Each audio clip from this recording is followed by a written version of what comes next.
There we go. The Commanders' offense is now redone, retooled, and readjusted to take snaps under center behind David Blough, a supposedly healthy Jayden Daniels, some new weapons, if you will, some brought back offensive linemen. So I am here for it. I got two of the best analysis in Commanders country, so I figured it was time we get into the offense for this. It's BIB, it's Draft HQs, wherever you want to call it, but it's a deep dive into this offense. I say let's run it.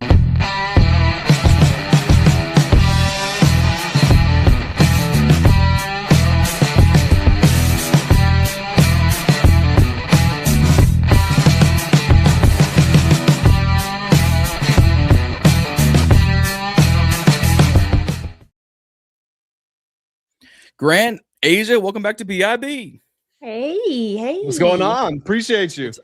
No, thanks for having us. On. Always. Come on now. We know what time it is. We got the first lady of the Commanders content creation. We got my man, Mr. Analysis himself. It is always a good time with you all around. It is always a good time. You can't call me Mr. Now. She has analysis in her name. That is true. See, it's a whole thing. I had a whole thing drummed up, and then we were talking backstage, and it was all ruined for me. I ruined it. But no, I watched Grant's breakdowns. You're definitely Mr. Analysis. I'm going to, once I learn how to actually, I'm good with concepts. When I get that film study down, it's over for all of us. Yeah, it's gonna be over. I'm gonna have to gatekeep something. I don't know. I gotta hold on to something for myself. Once I figure that out, I can watch it. But the way you break it down with the arrows, and I'm like, God, I be locked in. I'm not gonna lie. Facts. Yes. Hey. Well, it's funny. I mean, I mentioned it in my video today where I was breaking some film down for those who haven't seen it, but I had to reach out to somebody because I said, dude, what am I looking at? I don't know what's happening on this. I can tell you the little things that are happening, but together, what even is this? And he broke it down for me, and I was like, oh, okay, cool. That makes sense. So it's good to learn on the fly, but some of it still, it just goes over my head when it gets to a certain level. Yeah. It's why coaches supposed to get paid the big bucks, and then us we go from there. We're like, all right, let's make sure we know what we're actually talking about. We get paid super chats. Yeah, we do get paid super chats. Hey, whether you're watching BIB full Commander Ages analysis, if you're watching any of our channels, super chats are open, have been open since all of us have hit 1,000 subscribers. So if you're financially wealthy and giving, financially conscious, financially empathetic enough to give us some of your cold hard cash outside of the fact that it's 95 degrees here on the East Coast, so none of us can afford AC right now, we appreciate a couple dollars because it is hot on this East Coast. I got ambitious today. I was like, I'm gonna do things. I'm gonna lay some mulch.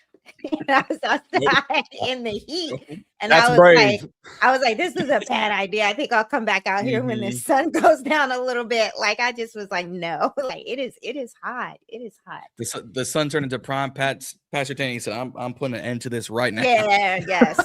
I was like, I think I'll do this tomorrow or later on in the evening. Next week. They just weren't supposed to be hotter and hotter. Yeah, how about October? Let's just put a pause on that. It's going to be frost on the ground. Where the lawn's going to be there in the fall. It will. Yeah. I'm totally with you. I underestimated how that sun was beaming today. It's the worst. It's the worst. The moment that the street lights turn on at 8:30 o'clock, then you do your mulch. Yeah, sure I'm doing everything. I'm gonna take my evening walk. I'm gonna go out and do some yard. I'm doing everything. This is random. We're supposed to be talking football, but since we're on a little bit of a tangent here, those balance boards at the gym that vibrate side to side, and you stand on them, you just go.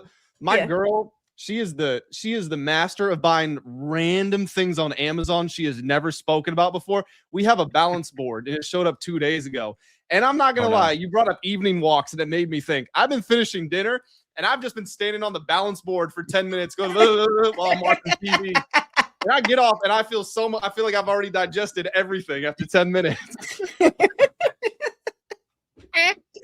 Oh, man. No, I've seen those online. Outrageous. I've seen those. I've seen those.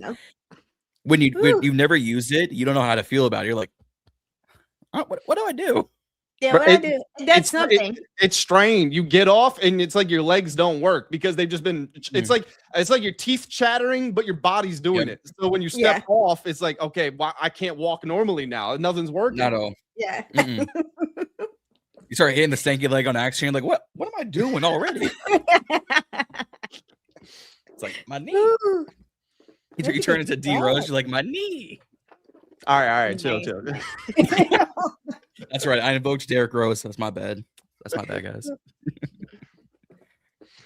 Let's not hear about the meal.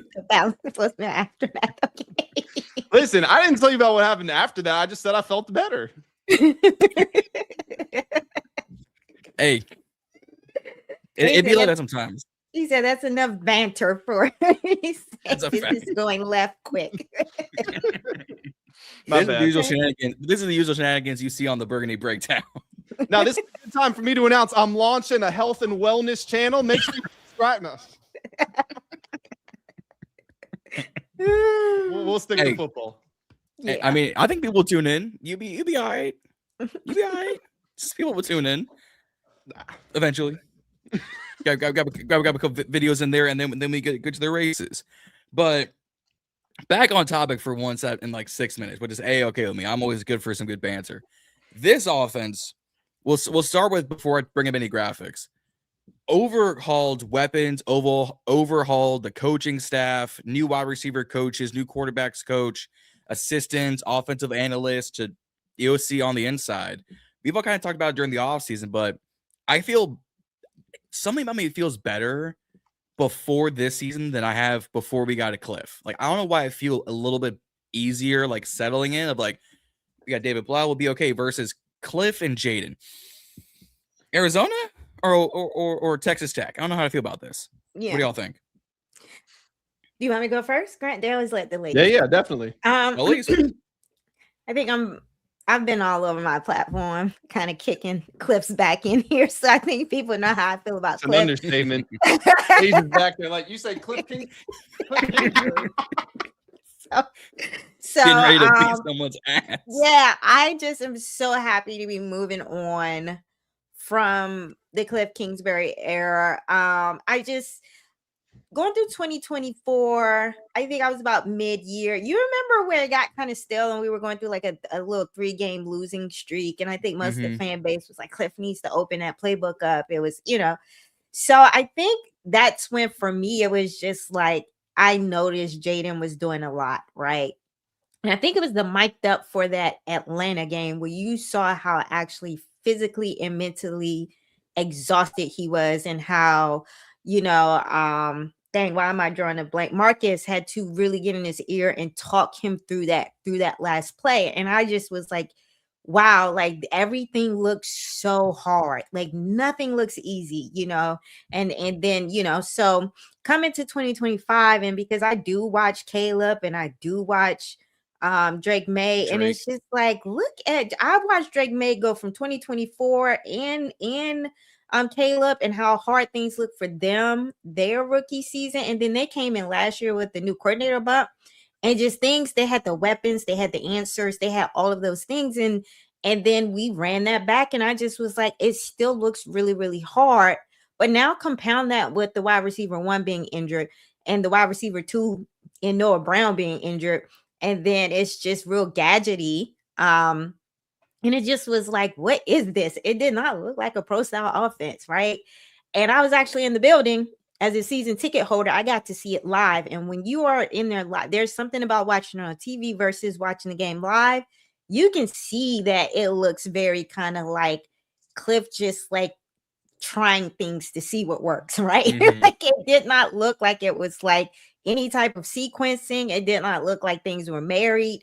I was just like, oh, this looks like it just does not seem like a real offense. So I feel like anything that's not that is automatically better. So I'm automatically feeling much better. But when you see some of the pieces and the acquisitions and Chig, when you see the pick in Antonio Williams for the slot, when you see or hear that Ben Sinnott is catching passes and OTAs, you kind of know conceptually okay, this is starting to look like what we see in Ben Johnson. Is starting to look like kind of Sean McVay with the tight end action and things like that. So stuff like that has me really excited for what we're going to do this year with the offense. Yeah. To build off of that, so having a first-year rookie quarterback, because Jayden's best year obviously is 24 for various reasons, but having a first-year rookie quarterback, nothing is ever a guarantee. So any questions about Cliff Kingsbury, it was also, well, I mean, what's this quarterback going to be? Don't know till you see him in the NFL. We know we ended up learning Jayden was a stud. It didn't take very long. Week 3, I mean, 90% completion percentage, whatever it was. The throws to Terry, including the one that wasn't a touchdown, and then the game winner, like that dude was different at that point, from that point on. So we knew Jayden was firmly that guy. So build off of that, like David Blough is going to have growing pains because he's a first-time play caller. He really only just started coaching. I mean, the guy, I know that he took over as the primary quarterback coach only because Tavita Pritchard left. He's basically making the jump from assistant position coach to offensive coordinator at 30 years old. So as far as sequencing and things like that, the first month of the season is probably not going to be the best because why would it be? But I'm assuming he's going to develop just like any normal player would. And by the end of the season, I am confident, I would agree with Asia, the offense should be in a much better place for a variety of reasons. Number one, Jayden Daniels, like that was not a fluke what he did in 24. That was skill. It was very obvious. So he can do that and he should be better for it. The players around him are better. I'm looking at the 2024 depth chart. You can't see it, but I'm looking at it right now. And I have the 26 depth chart pulled up to it, right next to it. I can go through it super quickly. So wide receiver, like Terry versus Terry. All right, that's the same. Antonio Williams versus Olamide Zaccheaus. All due respect to OZ, I would rather have Antonio Williams. Wide receiver 3 between Jahan Dotson, who was there in week 1, versus Luke, or let's just say Brandon Ayuk. I know that's going to trigger some people. Like, I like where we're at with that. Zach Ertz is a legend. He's had a much better career than Chig Okonkwo, but I would feel better about Chig this year than I did about Zach Ertz in 24. The running back room has been upgraded. The offensive line has been upgraded. And like I said, I think Jayden will be better individually than he was. At least he should be than he was in 24. So as long as David Blough is literally not an idiot, the offense should be better. And I don't think he is. Everything he has said has shown me that he intends to build this offense the correct way. Granted, he still has to go out there and actually do it, but he has taken every single step that he could at this point in the offseason to getting it right. Everybody's talked about how good he is at communicating. Everybody seems to love his offense. The people on hand have been impressed, like the media and that. So yeah, I'm confident, and I do think this offense is going to respond in a very big way. Yeah, I'm with you on that one. And I think you're right. The expectation that the offense within the first month is going to be some growing pains, 100%. We had the growing pains with Cliff in that first month. Terry not getting the ball in halves of games. That Tampa Bay game looked good, not great. Those following weeks, better, but not best. If I'm going to quote Ben Johnson, since we're keeping him on track. But again, to your point, the depth chart feels better. I think also the fact, and I'm coming to AP's defense here. This is his technical second full season as general manager. He has a better case of what he wants to do for this team. Mm-hmm. That first year, he's moving his family. He wasn't looking at he came out straight up saying he wasn't looking at quarterbacks in the draft until he got to Washington. We got him in what? February? February. Yep. February. Well, San Fran was, if I'm not mistaken, middle of the pack, if not a little bit better, when he got hired. If not, they're coming off a playoff run. If memory serves me correct. If not, it usually doesn't, but if it might. He's trying to move his family and his kids. He's trying to figure out a housing situation, trying to figure out a schooling situation, trying to figure out how to get to work, trying to figure out what does this team need versus San Fran. They need a quarterback, they need a receiver, they need a tight end, they need a guard, they need an edge rusher. We needed a little bit of everything coming off Ron Rivera. Love Ron, the man. I think the coach, we know what Ron Rivera, the coach, was. We love Ron, the man. I've said this before. So we're into technical year 2 of AP's general managership. And it feels very much like he's finally got this thing figured out. You bring in Chig Okonkwo, you bring in Rachaad White, you bring in Van and Dyami back to DC. You bring in and you bring back Alec Grady, you bring back Chris Paul, you draft Matt Golden, my guy, you draft Antonio Williams, you bring in like 16 new defensive starters. especially on the defensive line. You bring in Leo Chanel, you bring in Amik Robertson, you bring in Killer Witherspoon. That's a little bit head scratcher now in camp. You bring in another safety. You bring in Drew Stevens, the UDFA, to come kick against Jake Moody. It feels more complete as a team. So for me, that also makes it feel like we feel more complete as new DC and OC as they're young, starting their actual coordinator journeys. David Blough and Durante Jones aside, I feel a lot better about this team overall than even compared to year one, or in especially last year. Like last year, they said, they pulled the Jey Uso. Yeah, we're gonna run it back. Run it back. And they met Brock Lesnar, got F5 to a 5-12 season. So here we are with injuries, like injuries included with all that. But it's like, all right, we're gonna run it back. My back, my knee, my ankle, everything hurts. Yeah. Everything hurts. So I think they when I think about us running it back, I think they it was more so the coordinators. I think they did not evaluate where they were effectively with the coordinators. And how could you, right? Because that's based on the first year, not people having tape on you. So you run that back and then everyone has tape and then your coordinators kind of get exposed that kind of second year. And then you realize that maybe the roster you have built around these systems and schemes with the talent is not really the best when you run it up against, other. And I think that's what happened last year. It was a combination of we've built this entire thing around faulty schemes. And then on top of that, we're too old, right? And then the injury bug hit. And then that's kind of, so I think it was a lot of different things. But I do feel like there is better synergy and between AP and the actual coordinators this time with regards to schematic needs. For whatever reason, I feel like we all knew Joe Witt wasn't it, but I feel like maybe he gave Cliff a little bit more benefit of the doubt because Cliff had that pedigree, and so he was trusting Cliff. And I think it kind of fell out a little bit in the second year. I think a little bit has to do with the lack of using of certain, pieces. And I think by the time that it was done, you could kind of see there was a lack of synergy between offensively Cliff and AP with regards to the pieces, the utilization of the pieces, and then what they saw for what they wanted schematically.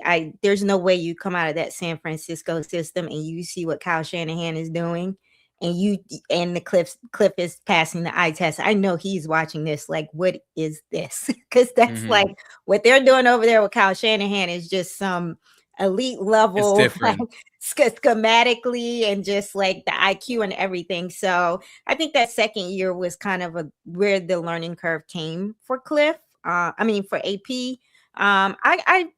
I wasn't really sold on him as a general manager. I knew he was a great scouter with some of the late round draft picks and how he hit on those with the 49ers and kind of his scouting, but it wasn't necessarily translating for me as a GM. I felt like we had too many projects, but I think this is the first year where I felt like he really got in his GM bag. I don't know if y'all agree or disagree, but I feel like he did some actual GMing and kind of paired that with the scouting, whereas I felt like he was still moving like a scout kind of early on.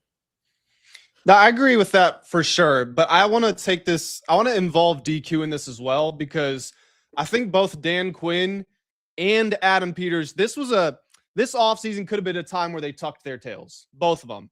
And I think both of them did the exact opposite. And this shouldn't come as a surprise because they always talk about how connected at the hip they were. But I feel like they both moved in the same direction this offseason.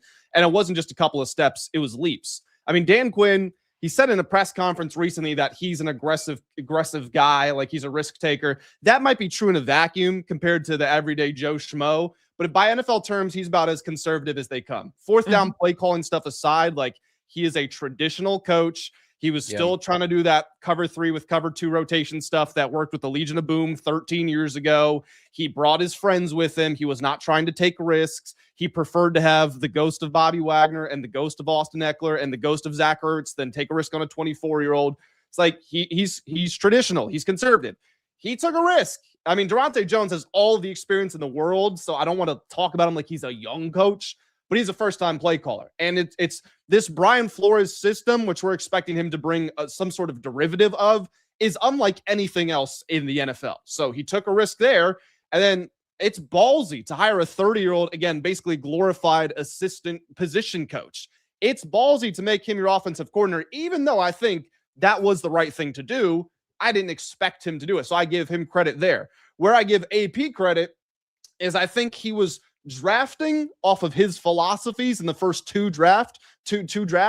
But as far as the players that he was signing on the roster and like whether or not he was turning up the heat on different coaches, I think it was very much, Dan, you control all of that. I'm just going to draft the players. But, you know, again, you're a traditional coach, so I'll make sure you have these old veterans. I'll make sure that you have locker room culture guys, even if they run a 6.5 in the 40-yard dash. Eventually that got exposed, and AP said, look, we can't keep going like this. We just can't. So I'm going to spend more money than anybody in free agency. We're going to get younger. We're going to get faster. We're going to build in my identity. You make sure you have the right coaches in place to work with them. Dan Quinn goes out, upholds his end of the bargain.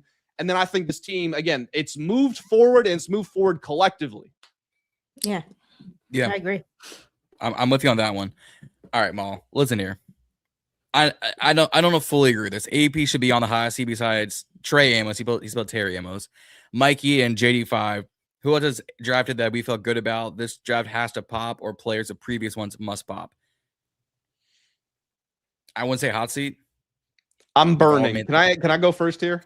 Oh, that's ought to be good. Go ahead. I don't agree with this at all, Maul. And like, that's not me saying you're wrong, because we all have our opinions. Let me make that clear. But my opinion does not align with this at all. I think Adam Peters is the best thing that has happened in this organization, aside from drafting Jayden Daniels, who was an Adam Peters draft pick, and I don't know how long. If we just talk about the basic way to run an organization, there are not leaks coming out of this building. This culture is excellent. Players want to come play here. Credit to Josh Harris for this as well, but a good GM relays this information, puts the pressure on. They've upgraded facilities and locker rooms and things of that nature. The stench has been removed. AP has the respect of everyone else out there. He might have gone a little too cutthroat with Terry, but honestly, I'd rather him be too cutthroat than not cutthroat enough. Like, prove to me that you have that metal that you can hold up. Has he done some things that didn't work out? Yes, the trading for Deebo Samuel, trading for Marshawn Lattimore didn't work out. But I'll tell you what, if we went through 2024 at the trade deadline and didn't trade for a corner, everybody would have said you need to fire Adam Peters, because this team had a chance to win a Super Bowl, but he didn't try to upgrade the corner. So he took a chance. It didn't work out. You watching this video, you right here, you over there in the corner, you've all tried things that haven't worked out. Doesn't mean that it wasn't the right idea. It just didn't come off for whatever reason. So Adam Peters, as far as cleaning up the cap, building out the depth of this roster, this team, I always reference this, which sounds so silly, but this team went 0-3 in the preseason last season, and they lost by an aggregate score of 109-38. They lost by 71 points in the preseason. And that might sound like nothing because it's the preseason, but it's indicative of how deep your roster is, how much talent there actually is. I would bet of my reputation, whatever that accounts for, probably like $5.25. But I would bet my reputation they have a winning record in the preseason this time around. And it wouldn't surprise me if they go undefeated, because the roster is so much better than it was just a couple of seasons ago. So are we still looking for some of these draft picks to get a little bit better? Yes, of course. I would love it if Johnny Newton was actually the next Aaron Donald, like people might have talked about him being. But the defense was garbage. Nobody knew what to do. You could see they were yelling at each other. Like when the ball stopped, hey, what do I do on this play? Nobody seemed to know the basic principles of anything.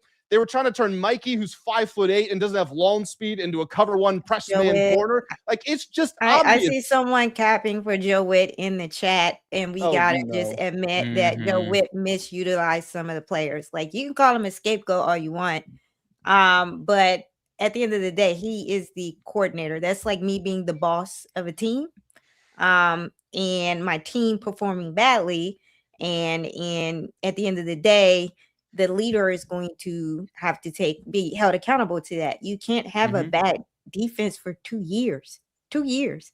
They actually gave him the benefit of the doubt. if he was going to be scapegoated, he would have been fired after 2024.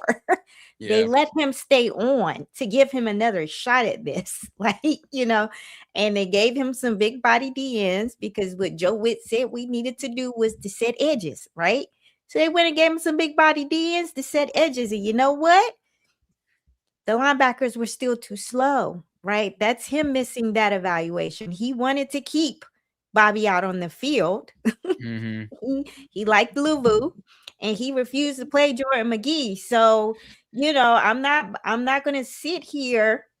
If you are going to say it is Dan Quinn's defense, Dan Quinn gave his homeboy an opportunity. He brought Joe Witt over here. Joe Witt's job is as the pass game coordinator to handle the back end, right? Dan Quinn is the linebacker guy, right? So you're supposed to have all the ideas for the back end, Joe Witt, and help it marry to the front, right? And the fact that the corners kind of were pretty bad too. So it's everybody's fault. You can't say he's a scapegoat, right? We can't, just like we can't sit here and say the players played up to the level they were supposed to play. Like when you have a 5-12 season and it looks that bad, it's everybody. Like, it's not just one person. We can't say he was scapegoated. That defense looked bad for 2 years, right? So, and he could have easily got fired the first year if they were interested in scapegoating anybody. So I don't necessarily agree with that. I agree with everything Grant said here, right? At the end of the day, and I saw Maul also, it's a third year in a rebuild. And y'all have to remember, the GM's job is a lot of different things. It's not just to kind of like pop on every draft class, right? That didn't happen with Howie Roseman. Like, Howie Roseman has had some bad drafts starting out, right? He had a lot to do. He had to come and clean up behind Ron Rivera. Ron didn't leave him with much. He had to get some big money contracts off the books. He had to flip some things. He had, so this is the first year where I feel like he's had some major kind of cap space to work with, and he went out and got studs. He spent the money, And to talk about some of these draft picks not popping, Joe Witt's scheme didn't really fit, Johnny Newton's skill set. He's a one gap penetrator.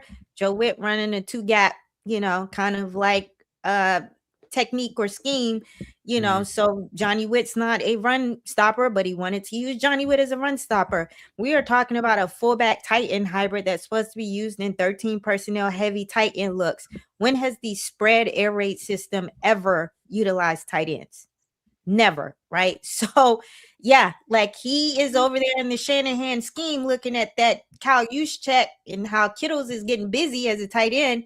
And yeah, he fell in love with the fullback tight end hybrid because in pro style schemes, they cook, right? So let's see what Ben Sinnott does this year before we say that that's a bust pick for, the GM, right? Like I said, I think there was a disconnect between the GM on what he saw for some of these guys and what Cliff's scheme was really going to do, right? So I'm ready to evaluate some of these players after this year.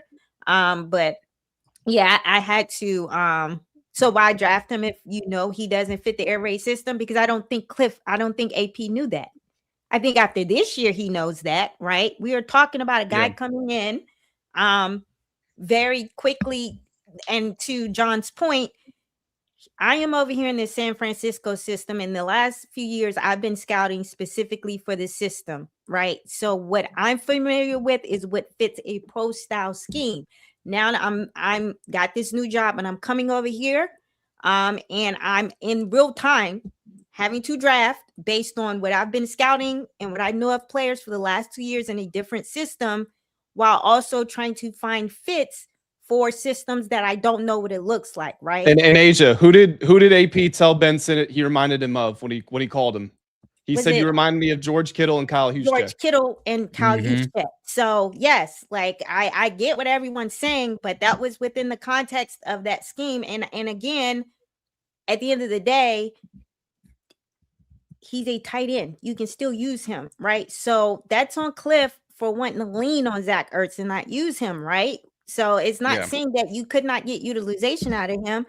that is pretty much Cliff deciding that I don't want to use him. So there's a lot going on there.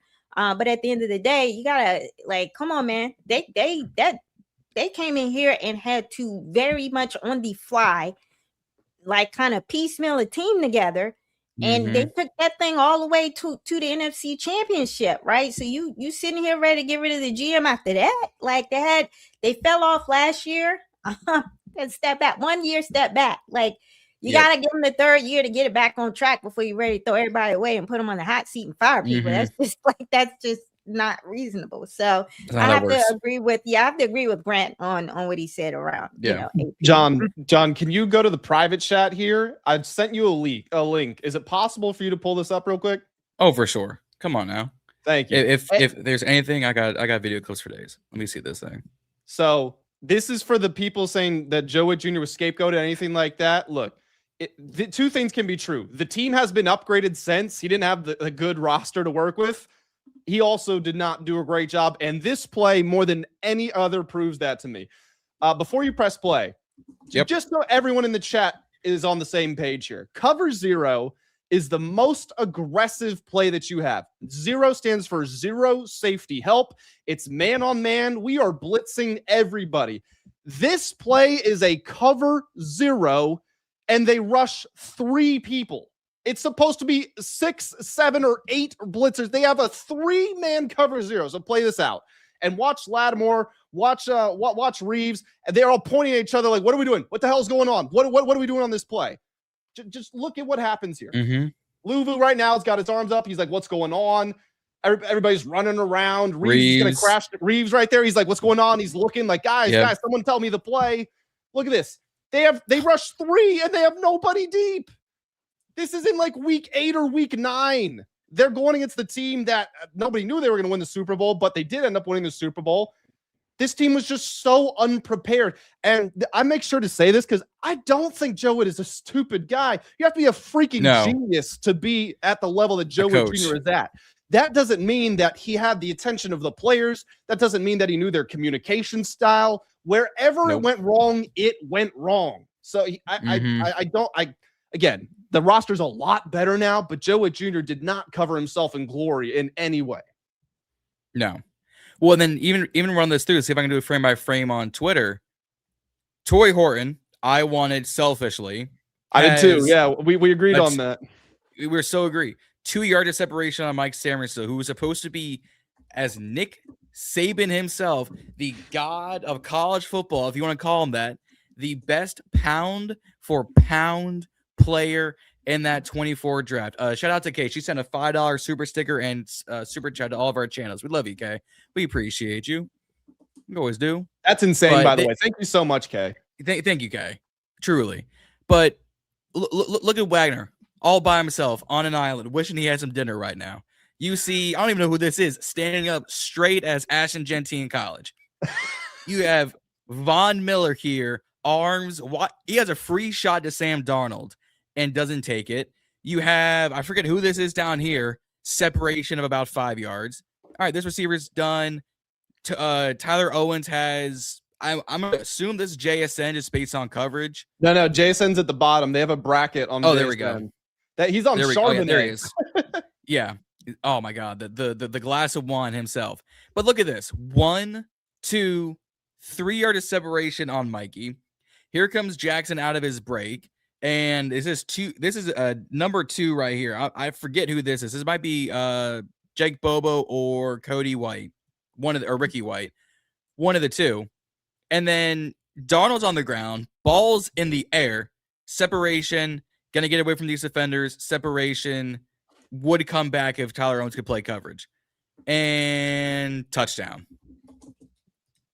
I mean, bro, this is the most aggressive defense you have, and they rushed 3. How does that make any sense in the world?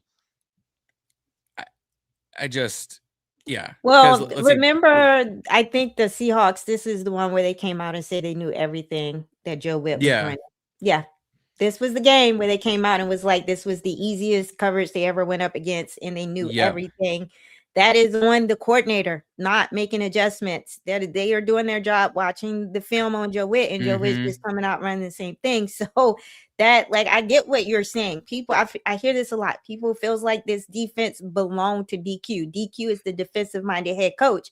He's not taking flack for it as defensive-minded head coach. The game-to-game preparation, the teaching it to the guys, it's not on the head coach, right? And the making and the play calling or the making the adjustments. But then, that is on the coordinator, right? So the coordinator just has to kind of hold some water here. Like, if you want to say, I will accept anyone saying that DQ got to hold some of this on the defense. I agree with that. If you want to say that DQ needs to take some blame as a defensive-minded head coach, I will agree with you all day. But we can't say that the defensive coordinator was scapegoated. Like, he owns some of it. That's it. But this not a defensive stream, y'all. We get into the Joe Witt. No. Like, this must be about the offense. Because it's so easy. It's so easy. But moving on to the offense. Sorry, I have to respond to one guy because he called me slow. Yes. Cool beans. Oh no. Rushing 3 means you have more in coverage. Dude, are you slow? Listen, when you rush 3, it's probably because you're playing cover 4, which is a structurally sound defense. You have your deep quarters, you have your flat defenders, and you have your hook curl guys in the intermediate area. Cover 0, just because you only rush 3, when it's a freaking cover 0, which means there's literally nobody playing deep down the field. It was a bunch of guys who had no clue. If you watch Jeremy Reeves, and I know you took it off the screen, he doesn't do anything on the play. Jeremy Reeves literally just stands around. Bobby Wagner just stands around because they don't know what the play is. They don't know what they're supposed stands to do. around. Yes. So there's this. I don't know how else to say this. Watch. A 3-man rush is not cover 0. Those things don't exist. This is not in any playbook at any level of football. But this is what the Commanders did in prime time. Why is there a triangle of defenderless defenders on a quarterback? Luvu, Wagner, Reeves. Reeves makes a business decision to try and do like a swing safety blitz. Luvu can't decide what he wants to do. Wagner just sitting there like, I'm going to Hall of Fame anyways, guys. I'm just here to have fun. And Mikey gets roasted, obviously. Yeah. But like, if this was what a 3-man rush should be, there are 3 safeties right there waiting to help out on Torrey Horton, but they're not. And they're not. And mind you, Torrey Horton, a rookie 4th-round pick out of Colorado State, if my math serves me correctly, I should know I'm the draft guy. This is not a shot against Jalen Lane because he's done okay for us. Horton immediately came onto that offense and said, I'll give you about 405. He gave them the Debo treatment. And he's now wide receiver 2, 3 with them right now. And we're all debating if Jalen Lane's the 6th wide receiver without Clint Kubiak. Because now he's in Las Vegas with Kirk Cousins and Kirk Cousins' son. So, I mean, there's some quarterback. I did that. So that was good. I'm with him on this one. Like, JSN's on a bracket, and knowing JSN, if they threw him the ball, he would have turned that for 6 yards. If we're being completely honest, he would have smoked those 2 safeties, and you couldn't find Quan. So, I mean, hopefully Durante Jones turned this around. But what I'm more excited for, and I said this on the Commanders Clash Classic against Z, and predictably I fell into his trap. We got offense. We got popcorn. We got fireworks. I'm here for it. So, Jeff, you somebody said they said there's super chat. Let me see. I don't see it either. I'm seeing them all. Jeff, make sure your and this only because I've sent them before and it didn't work properly. Make sure your card didn't get transaction. You got a text from the bank, suspicious transaction or something. Yeah. Make sure YouTube didn't send you the wrong credit card and it sends it to a Brazilian YouTube channel that you did not know about on your credit card. Make sure you didn't do that. Yeah. Make sure you do that because YouTube be trifling. So, all right. But go into the offense. Enough of this defense on this offensive stream. So going, and I did this with Kay when we did the defense, and I'll kind of do a similar with you guys, but this is much more of an analytical sideways, the way we just did this for that one clip of the defense. Starting in the QB room, because I'm keeping 3 of these guys, and it's an easy 3. Jayden 5, Marcus Mariota, Sam Hartman, Ethan Kaliakmanis. The only quarterback in our top 30 visit, and yet we drafted him in the 7th round, which I would have taken Andre Fuller, corner out of Toledo, to bring us some depth, but that is neither here nor there. How are we feeling offensively about the same quarterback room, but you just add a better, less head and shoulders, Dove, L'Oreal, Sam Hartman, Nathan? So I do agree with this. I think they've seen enough of Sam. I've seen enough of Sam Hartman. I was there for the game in preseason last. It was tough. I do think the scheme that we're switching to, I don't think Sam Hartman has the arm strength for what they want to do. So I do think that maybe Ethan here is a better fit for Blough and what he wants to do. So I do have it kind of being 3 quarterbacks with Jayden, Marcus, and Ethan is the AK himself. I mean, Jackson's right at this rate. He might as well. I mean, I'm just wondering. Asia said this isn't the right system for him. I'm wondering what the Sam Hartman system is, because if you have that answer, man, I'd love to hear it. Yeah, I'm curious. Is it Los Angeles with a Harbaugh? I don't know. I think it's like a single wing sort of deal back at the high school level.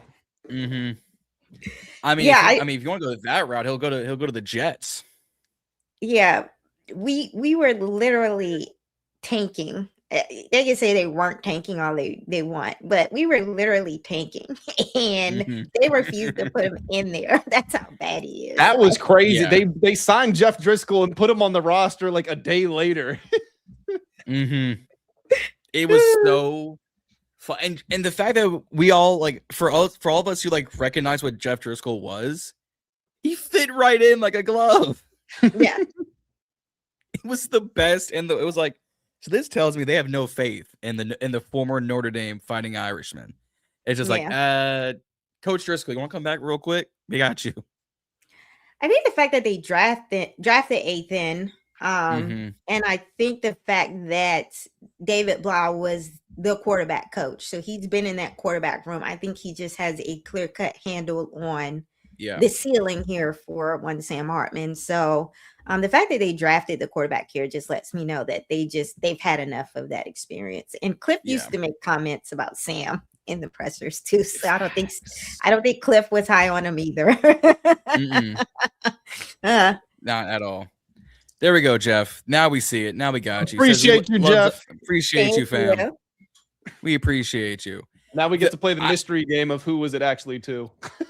You're right. We'll figure that out later. We'll see that in one of our. Don't tell us. We'll see it at the end of the month. No, don't tell us. Yeah, which is tomorrow. When they get paid out and I don't get paid out by you, so we'll figure this out later. But I said this with shout out to Dalton Wasserman when I had him on for the much early 2-hour mock draft. He and I talked for another 40 minutes backstage, and he was like, the only 2 picks I did not have any sort of hope and logic behind was the Patriots drafting the Texas Tech quarterback Motrum and us taking Kaliakmanis. And I had the same idea because we needed more than a quarterback depth. Now, Sam Hartman was never going to be a future piece. I'm sorry. He'll be a future piece, and like someone said in an Old Spice commercial, he can go do that with Terry Crews, and the fans will love it. But when we're playing football, we're playing pigskin. Sam Hartman ain't got a future in this. I'm sorry. Kate said the UFL. Someone said the Defenders. That's much too high praise for him. He can go back to Notre Dame. Now, if you look at the Rutgers tape for Ethan, it's not actually the worst tape I've ever seen. No. For a college quarterback. I've seen much worse. I've seen a hell of a lot better. But for a 7th round, third piece of the quarterback room that's going to get younger, he fits what we all think Blough looks for in a backup quarterback or a project quarterback. Because also, Marcus ain't going to be here forever. Marcus is getting much expensive. Like That's well, he's so getting that's expensive. the whole reason. And I've talked about this already. And you guys feel Yeah. free to let me know if you disagree. I think the whole reason they drafted Ethan is because they need to move on from Marcus. Like Jayden's about to be making, if this year goes how we think it will for Jayden, he'll be pushing to be the first quarterback to be making $70 million a season or something like that. Like Jayden's going to get the bag. And at that point, they're going to sit back and look and say, dude, look, if we're paying you this much money, we can't also pay top backup money to your backup. So if we can get a guy on a 7th round contract who, let's say you miss 4 games, if we think he could win maybe 2, like best case scenario 2, at least win 1 of them, then we're willing to move on from Marcus. It's nothing against him, but it is in his Commander's career. His first year, it's a 1 year for $6 million. Last year, it's 1 year for $8 million. This year, it's 1 year for $7 million. So let's just call it a $7 million average. That's what it would cost to bring him back next season. Odafe this season's cap hit is $9.2 million. Now it goes up a lot in the following seasons, but even still, Sonny Styles, 7th pick in the draft, is $6.7 million, less than Marcus Mariota. John Bates is $5.8 million. Chig is $5.3 million. Nick Cross is $5.3 million. Amik Robertson is $5 million. So it's like, would you rather have a really good backup quarterback? Which I've always said, if your backup quarterback is playing, you're screwed anyway. Stop paying good money to backup quarterbacks unless you don't know who your starter is, because you're going to lose games if they're out there anyway. Instead, why not go give yourself the flexibility to sign another Nick Cross, to sign another Chig, a guy who really helps your football team.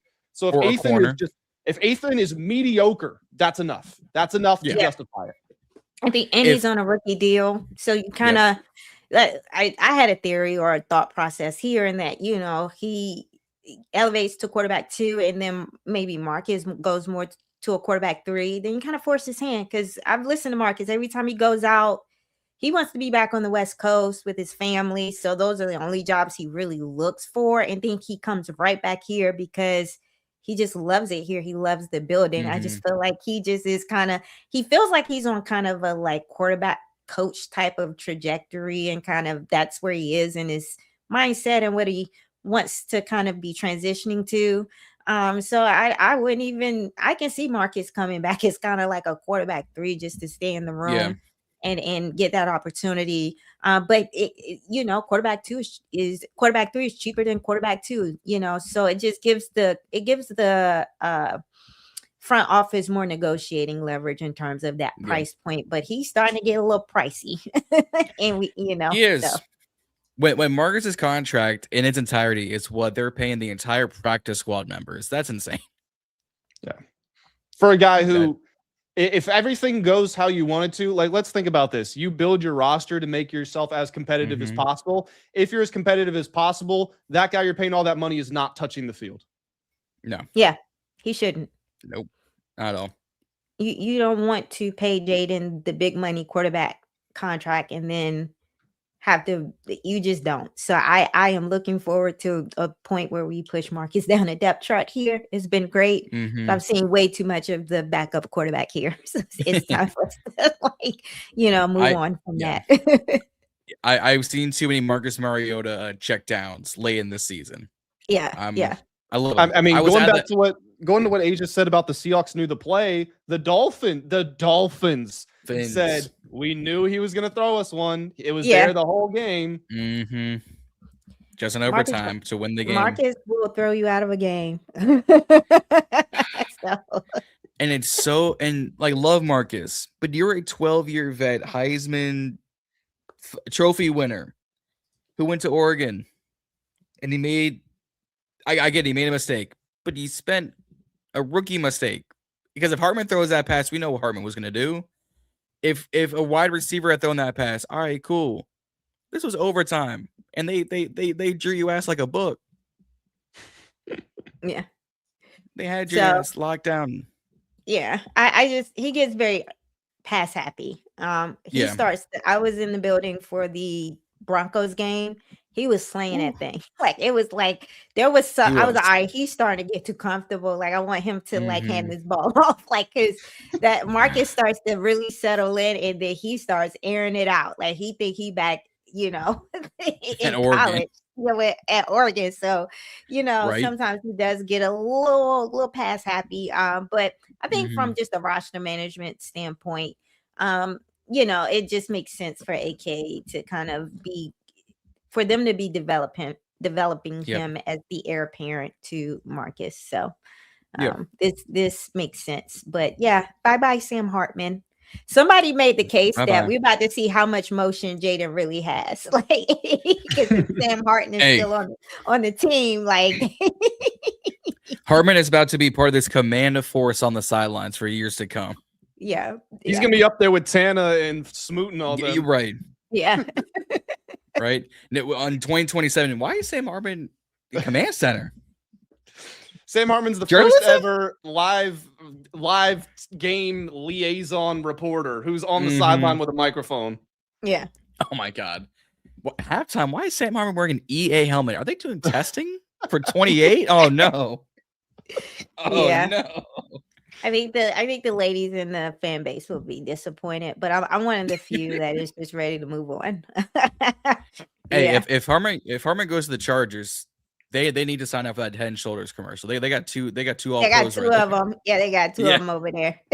Throw. Actually, I mean, if he goes to San Francisco, he can go get Fred Warner and finish out a trio, just all long hair.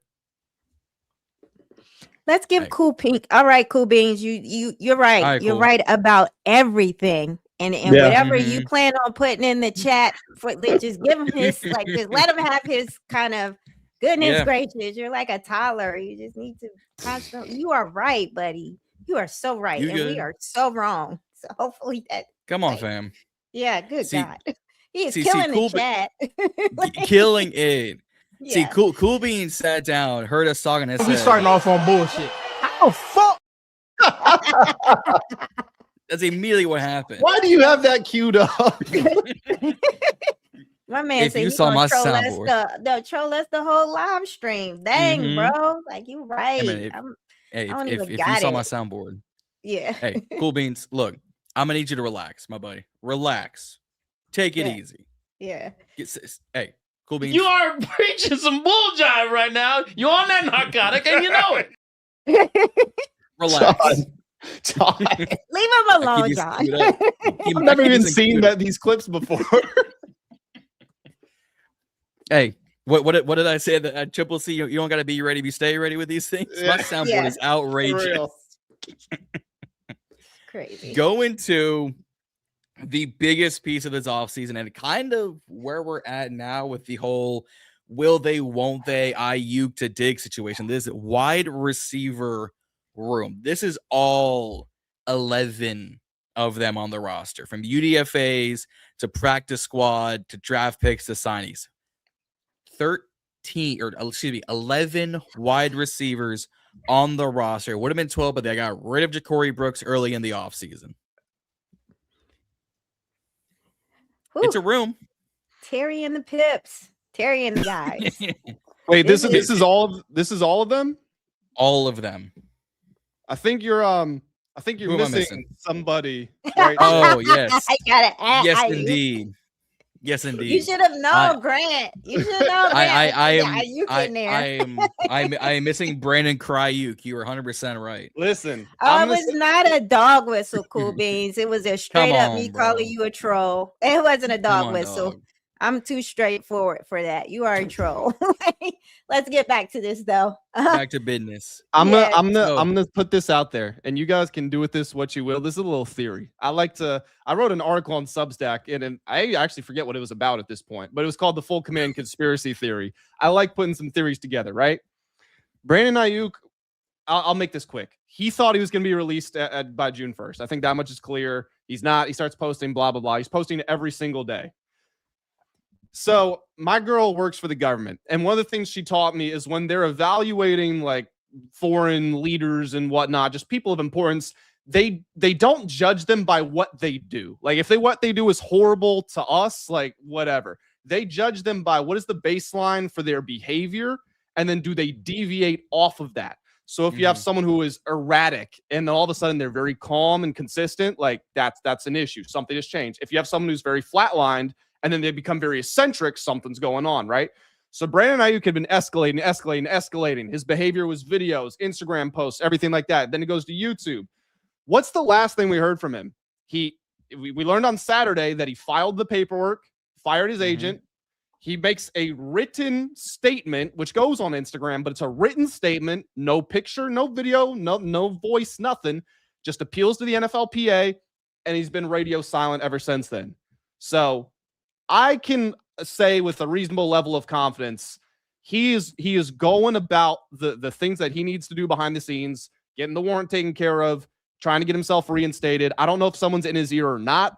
I don't know if he finally figured it out himself. Yeah.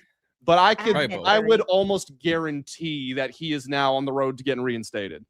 I had that was kind of my take on it. I think I got like the 49ers fans were killing me when I said this. I said, oh, he was going to go to training camp. And they were like, how you know he could have been? I was like, hey man, I'm just making an observation. My man was quiet and then they canceled training camp and he's just freaking out online. I'm not saying the two things are related. I'm saying that he was gonna pop in and they just happened to cancel it, and that was kind of his course of action. So I think that's what set him off. But I also think he didn't have a plan, because up until this point, I'm one of those people, I need access to information, right? So I knew he had an agent up until he said he didn't have an agent. And when he said he didn't have an agent, I was like, oh, you freestyling.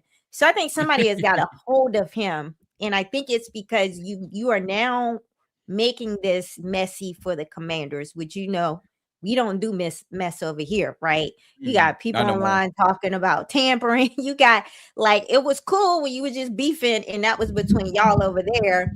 You pulling us into it. So I do think somebody kind of got to him and was like, hey, you need to kind of calm down a little bit, right? Do you think she might have had that last name? Right there? I think Mama 5 got a hold of him and told him 1, 2, 3, 4, 5. Yeah, put some action items to this. Calm down, just handle your business. Because he's went from being kind of just trolling, being erratic, to kind of all right, let me tell you what really happened. Let me start to make sense. Let me start, and to some people it might not make sense, but this went from being trolling to being irrational to it got serious with him talking about his grievance. I do think someone got a hold of him and told him, you are not doing this in the way where the Commanders are wanting to be kind of so he was being a little immature, and then he got us caught up in some mess, and I think they telling him calm down. But get back to the room. I do think, and I do agree. So if you can pull it back up, because I think there were someone in there, or someone was like, we need a wide receiver too. And I asked this question on Twitter. I was like, I see people all over the place with the takes on the wide receiver room. It goes from the room is trash to it's elite because we got Van Jefferson. Y'all 1 week was ready to name Van Jefferson the wide receiver too, and then the next week is like the whole room is trash. So I kind of wanted to understand a little bit, is it the lack of a true other boundary receiver on the other side of Terry that people are looking for, or is it you're just not comfortable with the depth in general? And I think most people came to the point in that we feel like they have elevated the floor of the room, so they're comfortable with the depth, but they really, I said, it sounds like we are wanting a 1B, right? Because when you say wide receiver 2 to me, I go to target share, right? And I'm like, well, if the scheme is going to look a certain way, we're already looking at Chig as kind of getting those kind of wide receiver 2 type of targets, right? With how the distribution of how that ball is going to be kind of spread out within the scheme. Now, if you say that Terry goes down and gets injured, there is no one on the team that can step in and function as a 1. And I do think that I do understand most of the fan base when they're saying they're calling it a wide receiver 2, but I think what people are truly looking for is a 1B, right? We need somebody. I think Terry getting injured last year just really made it real for us what this thing looks like without Terry. And I do agree with most people that if Terry gets injured, yeah, we're screwed, right? But if Terry's out there, and if we are seeing that the new scheme is going to do a better job of scheming people open, I do think a lot of these guys that just haven't popped yet are going to give us some production and do much better. But I do think that this team is lacking a 1B, right? You're looking at, when you look at the Bengals, you have kind of like, they have a 1A, 1B, you know, they have T. Higgins, right? When you look at the Eagles, before they traded away AJ Brown, you could kind of look at Smitty like a 1B, right? Most of these really, really, really good, even looking at Dallas, like they look at Pickens kind of like a 1B to CD. So I think most people are really, really wanting kind of like a 1B, and not necessarily like, I know they're saying wide receiver 2, but I think most people are just, they need a 1B type of player in the room to make people feel comfortable. And I agree with that. Yeah, I'll give that. I know I've said wide receiver 2 in the past. I'm like, all right, like in the actual wide receiver scope, it's Terry, and then who's going to be the next one to step up or take over if something happens. I've had Antonio there since we drafted him. I love Dyami. I love Treylon. Love Jalen Lane. You know, Spooky Lukey for TBB. That's him. As much as Brady want to hate on him, that's fine by us. But to that point, if Terry goes down, we're looking around like, what now? Antonio's gonna be a rookie. He is a McChicken away from being 6 foot. Dyami is, you know, gonna supposedly stretch the field. Luke McCaffrey's coming off injury. Treylon Burks, we'll figure what to do with him if he makes the roster. Van Jefferson is a veteran. Every team wants apparently. Jalen Lane is our punt returner, and then Bradley at 6'4" practice squad. Chris Hilton's at a slot. Nick Nash. It was a tremendous San Diego State wide receiver for college football and has done ish in the league. And then Jacoby Jones has been practice squad Poppy the whole time.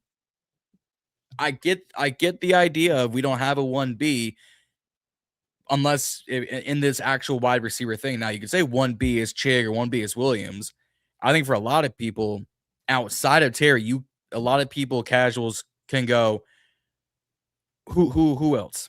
What else they got? I think Williams and Chig as a 1B is a bold take. I don't want to put that on a rookie. I would like for us to handle him and not to put that pressure on him. And Chig is a tight end, so at the end of the day, like we still have to you know, he's not going to be out there as the X if Terry goes down, you know. So, but I kind of want to know what Grant. You know, I saw you shaking your head, so wanted to. Is that how you see it, or do you see it differently? Oh, if I was shaking my head, that was probably just me like nodding. No, you were nodding. Yeah. So when I was saying that, you were kind of nodding yes. So I don't know if it was yes in agreement or yes, you wide receiver 2, like what your thoughts were. No, I think 1B is actually the perfect way to put it, and I'll say I'm probably guilty of that because I probably have referred to it as wide receiver 2, but I think you're probably spot on in that, and it's in that nomenclature. I think kind of sets this argument up, because really not argument, just this discussion up, because when you look at this room right now, I know we're going to more under center, more 12 and stuff like that, but like if this is just straight up 11 where we're spreading out, you've got 3 wide receivers on the field, you close your eyes, like, all right, cool. I've got Chig here, I'm cool with that. I've got Terry there, I'm cool with that. I've got Antonio Williams, I'm cool with that. Who's that last guy? Who is it actually going to be? And, you know, Luke's going to have moments this season. Dyami's going to have moments. Treylon's going to have moments. But if this team is really trying to get to where it's trying to go to, like, you want consistency, you want comfortability, you want proven players at every position. So if you're bringing Ayuk or Diggs or whoever, I mean, Diggs is kind of a guarantee at this point, but like, let's just call it Ayuk. Yes, it's still a bit of an unknown, but you've seen him be at that level. And at that point, like, you've got 6 eggs in your carton, and you could chuck it at a wall, and 5 of them could crack, but one of them, whether it is Treylon, whether it's Ayuk, whether it's Dyami, if any one of them emerges unbroken, like, okay, cool, you've got your 3 receivers, you're good with that. Because right now it does feel top heavy. Terry, especially, like, as much as I love Antonio Williams, and I don't mind putting the wide receiver 1B title on him if they go about the rest of the offseason and they don't bring someone in, I do think he's good enough to do it. And is it unfair? Like, yeah, sure. But I mean, at the end of the day, who cares? Professional sports, go out there and do your job. So I'm still comfortable with that. But if Terry goes down, I mean, they don't have an X on the roster. And we saw what that did to Jayden last season. I mean, they were putting guys, they put Chris Moore there kind of just because he had the physical profile for it. It's like, is Jaden Bradley going to be the X? And then it's Dyami and Treylon still rotating next to Antonio Williams. It's just, I don't want to get to that situation. So if they can bring in Ayuk, if they can bring in Diggs, if they can bring in somebody who's a proven commodity, then I would feel really good with this room. Because again, one of those guys, whether it's Luke, Treylon, Diab, one of them's going to emerge, but then you would also have those top three that you're comfortable in. Yeah, I agree with Grant 100%. I think one more, I think the floor is elevated, but I think the ceiling needs some work, right? And so I think if you bring in a Diggs or an Ayuk, it makes everybody more comfortable, right? And so I do want to engage in the exercise of, let's say we do bring in a Diggs or Ayuk. Who's the odd man out here? Who gets left off? So I have a hot take. First I should ask this. Are we buying into the Van Jefferson year 7 breakout? There was a conversation about this? We're all on the same page, right? Like this is off-season stuff that does not actually matter. Was not buying into it. That man is a professional wide receiver that played in the Super Bowl. I was so upset with DQ talking about him like that because he's not a camp body. He was going to come in and take this seriously and do his job. But DQ's a rah-rah guy. But it had the timeline in shambles when he did that day. Like, it had people talk about him wide receiver too. But I do know, I think I said this on a stream with Rio. The Van Jefferson pickup felt like a holy crap, this Ayuk thing is taking longer. It's going to take longer than we think. We need an insurance policy. So he felt like let's just pick him up, right? He's a camp body through and through. He's a camp body, but he just happens to be an elite level camp body. He's a professional. So I have him as kind of the 7th guy, but I was curious on where other people saw it. That's where I'm at. I have him as the 7th guy. Sorry, John. I have him as the 7th guy with them keeping 6. I would have to go through and do a full 53 man, but the way that I've worked it out in my head without seeing it all on paper is I could actually see them keeping 7 if Ayuk does show up, because again, there's going to be a lot of using the egg in the carton. Who's not going to break, but we kind of need to throw you all at the wall first to see who, to even figure out that's basically the experiment. We got to actually start it. Yeah. And then Ayuk, he's going to be getting back in shape. He's going to be getting back sharp. I'm sure he's in shape, but he's been away from the game for 2 years now. So there's a level of it's going to take time for him to get back to his best. And even when Terry was there, they had him on a pitch count to start the season. I think that there's a certain level of certainty that they have to keep 4 running backs. They have to keep 4 tight ends, or they have to keep 6 safeties. I'm looking at if you have Brandon Ayuk joining this room with all those other guys, I can understand cutting Van Jefferson. If it comes down to it, I guess I could understand cutting Dyami Brown or Treylon Burks. But would I rather have one of them, or would I rather have Jeremy McNichols or Percy Butler? Butler for teams, sure, but I could make an argument that I would rather have a 7th wide receiver. And they kept 7 wide receivers at the start of 24. Their week 1 depth chart had 7 wide receivers on it. Yeah, this feels like a 7 wide receivers is where they like to go. I entertain the idea of kind of you kind of maybe Treylon, because nobody really wants Treylon, so you'll be able to stash him on the practice squad. Yeah, I feel like you can't stash Van Jefferson on the practice squad. Someone go pick that man up. So I just think it depends on. I think I see a lot of people in the chat going Dyami Brown. I don't think they're gonna cut Dyami, y'all. Dyami very much feels like the former Sam Hartman of the wide receiver room. That is Jaden's guy. So it doesn't make sense to what is Asia LHM on me? I don't know. I do not know. Okay. I was wondering if I was just slow because I can't figure it out either. No. Left We're all 3 for 3. Like yeah, I hope it's respectful. I just don't know. But yeah, it's hard for me to see them bringing Dyami back and then letting him go. I felt like they brought him back because of his chemistry with Jayden. And I think they're gonna keep him. I think they really like Treylon. I think I've heard Treylon talk about his relationship with David Blough. Yeah, like some of these guys have been part of like the Commanders family for a while. Van Jefferson just seems like the odd man out that was initially brought here to be a camp body, and DQ just made a mess of it by praising him in the presser, like, you know, stuff. They just dropped the answer, but I just Googled it too. And I said, like, Lord have mercy. Oh, thank you. No, but it's fine. I'm like 42 years old. I really don't know what stuff means. So please don't take it personal. I'm 24 and I'm in the same boat. So we're all 3 for 3 here. Like it looked like some just like something that I was not tuned into because I'm really like an older person that doesn't know what stuff means. So I'm trying to put together. I'm like, I don't do acronyms like this. Oh man, I don't learn this new technology nonsense. Yeah, they got some good stuff in the chat on this too. They're saying good stuff. Yeah. Let's see. Kind of. Let me scroll up towards the top. Someone said Dyami, he asked, Duke can't get over 3. All right. Jacksonville wasn't a great spot for him. They brought him in because of his playoff performance, and that was kind of it. Someone said Burks, Dyami. I do Burks. Yeah, I will say Burks only because you can stash him on the practice squad. Nobody's touching Burks.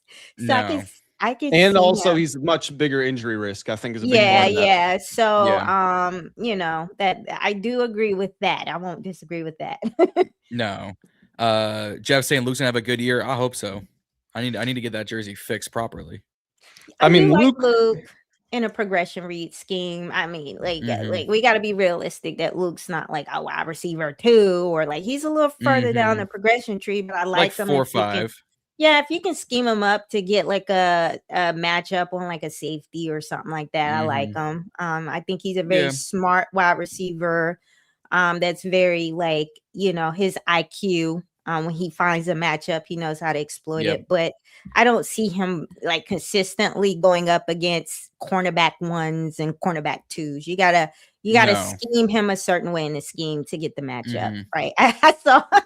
Asia, I'm fully messing with you here, but this is John. I think we've joked about this before. This is my favorite form of racism. The white guy is a smart football player. Yes, 100%. Lunch pail, first in, last out. How to identify a matchup. That Luke McCaffrey. Goddamn. Listen, y'all. That's how I feel about Luke. Listen. There's not. When I look at Luke, he does not really like flash in terms of his athleticism, and even though he's supposed to be a RAS-score guy, I didn't know that. I'm like, oh, like he's not really giving me that when I watch him. But he somehow finds a way to get open, and he don't drop no passes when you throw it to him. And then when you do throw it to him, he finds his way in the end zone. So I'm like, he out there figured it out. Like whatever he is doing, he is figuring it out. And I only say that because I watched Jalen Lane kind of struggle last year with route running and the concentration drops and things like that. So it does not come as easy as you think it would. I mean, Jalen played actual wide receiver, even though he's more like a gadget option, the way they used him. Like Luke was a quarterback converted wide receiver. Like I have to give him some credit kind of where he is. Now I am of the notion that he has to pop this year only because this is like his 3rd year. And so he just has to, because it's the rookie deal. And by the time you get to the 3rd year, you really need to see something. Yeah. But I will have to say I am impressed with Luke, given that he did not play most of he's played other roles. He's been a quarterback. Like this is really, he's learning to play wide receiver in real time at the most difficult level you can kind of do it, you know. So I'm impressed. Yeah. So Luke, I mean, we've been talking about Dyami a lot as well. Just for context, I mean, Dyami Brown's career high is 300 yards. It's like 304 or something like that. Luke broke his collarbone on the opening kickoff of the 9th game. So let's just say he only played 8 games. He was on pace for 430 yards and 6 touchdowns, which like isn't incredible, but he was barely on the field. If you look at his yards per route run, which is a stat that I love, because it's literally a measure of how efficient are you with the opportunities that you get. And this is a small sample size because, again, he only played 8 games in a limited capacity. 33rd in the NFL was Chris Olave. 34th is A.J. Brown. 35th was Luke McCaffrey, tied with Devontae Smith. They were ahead of Devontae Adams and Justin Jefferson. Like, I'm not saying Luke is better than any of them, don't get me wrong, but he was producing. And just give him more opportunities and at least see what you have in him. Yeah, I agree with that. He gives you production, right? And so I'm clear on who he is. And I like him in a progression read scheme where it's like, you know, I feel like he's going to be there for you, and you can't ask for anything more from Luke. So I really like Luke. I see him on the team. I want to love Jaylen. I need to see it. He's an elite special teamer in terms of a punt returner. I hate that he takes up a depth chart spot as a wide receiver right now. And maybe that's more on a cliff again because you had 2 gadget guys in the room with Debo and Jaylen Lane. And so I think Debo took Jaylen Lane's gadget snaps. So some of the gadgety stuff they was doing with Debo, I would kind of see them give those opportunities to Jaylen as he develops as a more refined route runner and kind of like, you know, works things out as a wide receiver. I just think you can't have him and Debo in the room. They both they're gadget guys, you know. Yeah. And as a Hokie, I'll stick up for Jaylen Lane and say that Kyron Drones, the quarterback there, could not throw the football. So Jaylen Lane wasn't developing in college. Like seriously, he wasn't doing anything other than running that whole team isn't bad. Crossers and slants. That was it. Yeah. I mean, I'm a Monarch. I've seen them in person. The best player the past 3 years for the Hokies has been someone on the defensive line. Anton Powell-Ryland. It was never a wide receiver. It was never Kyron Drones. I couldn't name you a running back on that roster. You'll agree with me though, John. If we had to pick an offensive player, it would be Jaylen Lane. He looked a different class from everyone else. It would be. But that's like saying pick your favorite wide receiver from the Dolphins. As of right now. Tutu Atwell. Chris Bell. But he's injured. Chris Bell. Yeah. But he hasn't played. Chris Bell. You have to pick one eventually. I've said this before. Van Jefferson is the odd man out. If we're keeping 6, because I did our predictions and I kept us keeping 9 linebackers, outside linebackers / middle linebackers, the whole thing. Keeping 9 and 9 defensive linemen. So I had to cut a running back and a wide receiver. So I'm keeping 6. I think Van is gone, and that's not taking into account Ayuk or Diggs or some, Reedy wants a Keenan Allen or Van's probably gone. Dyami's had chemistry. Luke still has chemistry. Jaylen has some chemistry. Terry and Tone are guaranteed locks. After those 5, I'd put Treylon or I'd put Jaylen. And I agree, punt returner, kick returner shouldn't count against the roster, but Dick Blough counts against our roster as a linebacker. So unfortunately, not this season. Making this roster. I mean, we'll see what happens with that part. Linebacker room is crowded. I don't know what happens there, but we're talking offense. I don't want to go off on another tangent and trigger people. Yeah. Let's stay on offense. I will say this is Nick Ballore right here, just so y'all know. Yeah. I think that's what's going to happen here. I think Jordan McGee is going to be the new all-around linebacker that does everything. Special teams, depth piece, all that. Yeah. Yeah. Hurts my soul for Jordan McGee. I keep going back to that reel that Jordan McGee was going to be the steal of the draft. I keep eating crow. It's okay. I had such high hopes. On that pick. I mean, if they played him, he had a chance, but then they signed 3 guys who all played his position. So right. Drafted one this year. It's like, and I'm gonna go delete that reel, guys. I'll be right back. Just stage left. But Dyami's interesting there. Someone saying Lane's only good for special teams, and I mean, people thought that's all Devin Hester was going to be. It's fair from what people have seen. I will not. Yeah. I will agree with that. Based on you can only go by what your eyes see. I I just don't think he was used right. Like he had him as a boundary receiver, and he wasn't, he hands wasn't there, the release bag isn't there. Just for decoration. But he's he's a little project. Yeah. You could kind of Devontae Turpin him though. Like, just like find some gadget snaps for him where you can leverage his speed and kind of like get the ball in his hand in space and leverage his speed. You can do some things. So what Age is saying is Lane will go to the UFL, become the UFL MVP for 2 seasons, and then come back to the league to be a special teamer. So I got you now. I like this plan.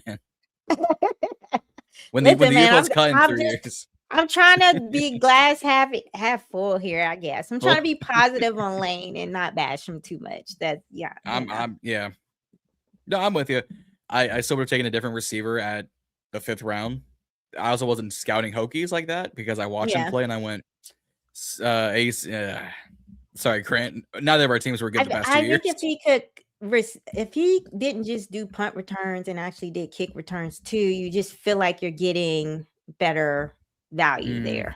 But the fact that he's only does punt returns and then he's not the strongest wide receiver in the room, it does feel like it's like, I can get anybody to bring back punts at this point. But he was a rookie, so it's hard for me to just tell us to throw a rookie away after the first year. So give him another year.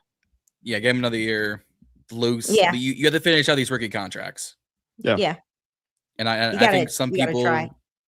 Yeah, you have to figure it out. Like I'll go back and forth with Reedy on TVB. It's like he's like, why is Luke a lock? Because he has guaranteed money in this thing. He was a 3rd round pick.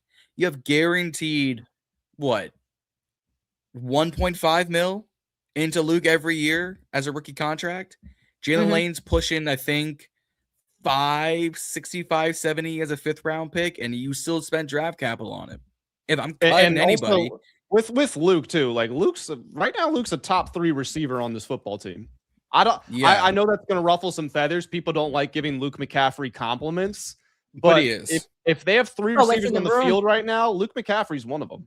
For what's in the room, that's what's going to trigger people and have them go get Diggs and Ayuk right now. Because if Luke is the top 3 receiver, we are in trouble. Like, Grant loves triggering these people about receiver room. I genuinely don't try. Like, I don't say anything for shock value. It's just, it is what it is. Yeah. It is what it is. I don't control that. Yeah. I'm with you. Now, I put these rooms together because the lack of depth, we have 12 or 11 wide receivers. We have 6 of each of these things, running backs and tight ends. I'm only missing Quinn Moore, the UDFA out of Washington on this list. He's getting cut. Sorry about it. He's I'm sorry about it, Quinn. I apologize, but truth be the truth sometimes. But I think the rooms are kind of already set in stone. If you just cut this graphic in half, like a sandwich, I would swap Cozy Yankoff for Lawrence Cager, only because I've only ever seen Lawrence Cager on the sideline, being BFFs, modeling out new uniforms. I just don't. I know I've seen Cozy Yankoff play. He did some things last year in the preseason. I think he has some versatility as he's another one of those. He played a different position, but converted to tight end. I think he also gives them a lot on special teams. So I would keep this right where it is, but I would just kind of like switch Cozy Yankoff and swap it, and then have Lawrence Cager and Anthony Ferkser being kind of the last 2 guys out. Ferkser, if they go 4 tight ends deep. And then for your running backs, well, I won't go to the running backs. I'll give it to Grant to see how he feels about that. Yeah, so if going back to the whole Ayuk thing, because I do think they would keep 7 receivers, they probably have to only keep 3 at one of these positions. The question would be which one. And I think the answer more times than not is probably running backs. But the thing with these running backs is I feel like you could get 3 of them to do a lot of jobs, and you don't need any of them to play teams, which is a big thing. Because like we were talking about with Luke and Lane, like does it detract from the roster that they do teams? Well, in this case, it helps because you don't need to keep a running back there. Someone like Robert Henry Jr., who I really like his tape, and I enjoyed, I think it was the A&M game where he just tore them to pieces. He'll be on the P squad for sure. But one of the benefits to promoting him would be he can do teams. Well, you don't need that. You've got a potential Pro Bowl returner in Luke and a potential Pro Bowl punt returner in Lane. So I think if it's just Bill, Rachaad, and Fat Man as a 3-man running back committee, I think that could work. I think you're good there. Now, would it be nice to have McNichols or Ford in there as well? Like, yes, because then you want to be as robust as possible, but there's a limited number of spots available on this team. So the way I would go probably 7 from these 2 rooms, and mine would be Chig, Ben, Bates, Yankoff, Bill, Rachaad, and Katron, I think is the way that I see it. I agree with that wholeheartedly. I just did my running back room video, and I talked about the level of versatility that Bill, Rachaad, and Katron can give you. Now, like Bill, they all are elite at what they do, but they give you some functionality in other areas. Like, Bill is that outside zone aggressive one cut runner, right? So we know that he can give you that. But if he works on the pass catching ability and the, pass protection, he can give you what Rachaad White gives you, right? And that's the same thing for Rachaad White. If Rachaad White gets those pads on and proves to be a very effective outside zone runner, you kind of got 2 guys that can give you a multitude of things in first and second down where a lot of that's going to happen. I do see Katron Allen as kind of like the red zone piece, but I actually seen some tape of him, and I do think he can give you a little bit more than just downhill running. He did prove to be sort of effective when they did throw the ball to him. He showed that he has some pass catching chops. So I think Bill, Katron, and Rachaad will be the 3 guys. Now, this is where I think they hold on to Jeremy McNichols and maybe stash him on practice squad or something like that. I don't see people coming to snatch up Jeremy McNichols. I think Jerome Ford is probably going to get a look, and then you have the UDFA. So I think they've got some running back pieces that they can kind of hold on to and not make the 53-man and let Jerome Ford walk. So that's how I kind of saw it.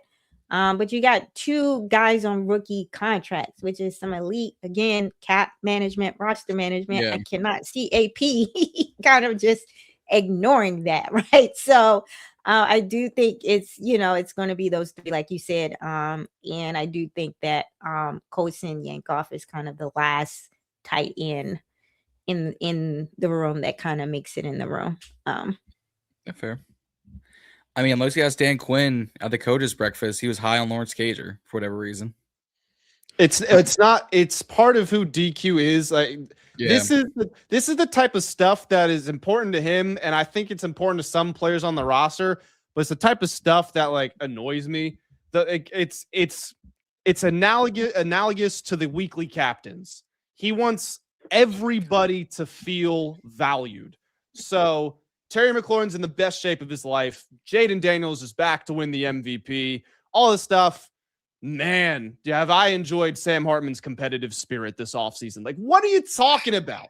This means nothing. Oh, Lawrence Cager. Wow. I mean, the year 10 post-position change breakout. He couldn't hack it as a wide receiver, so I guess he's got to be a tight end because he might make it there. And I mean, no disrespect to the guy, but when it's the offseason and people are asking you questions about what does the wide receiver room look like? What does the running back room look like? Who has impressed you?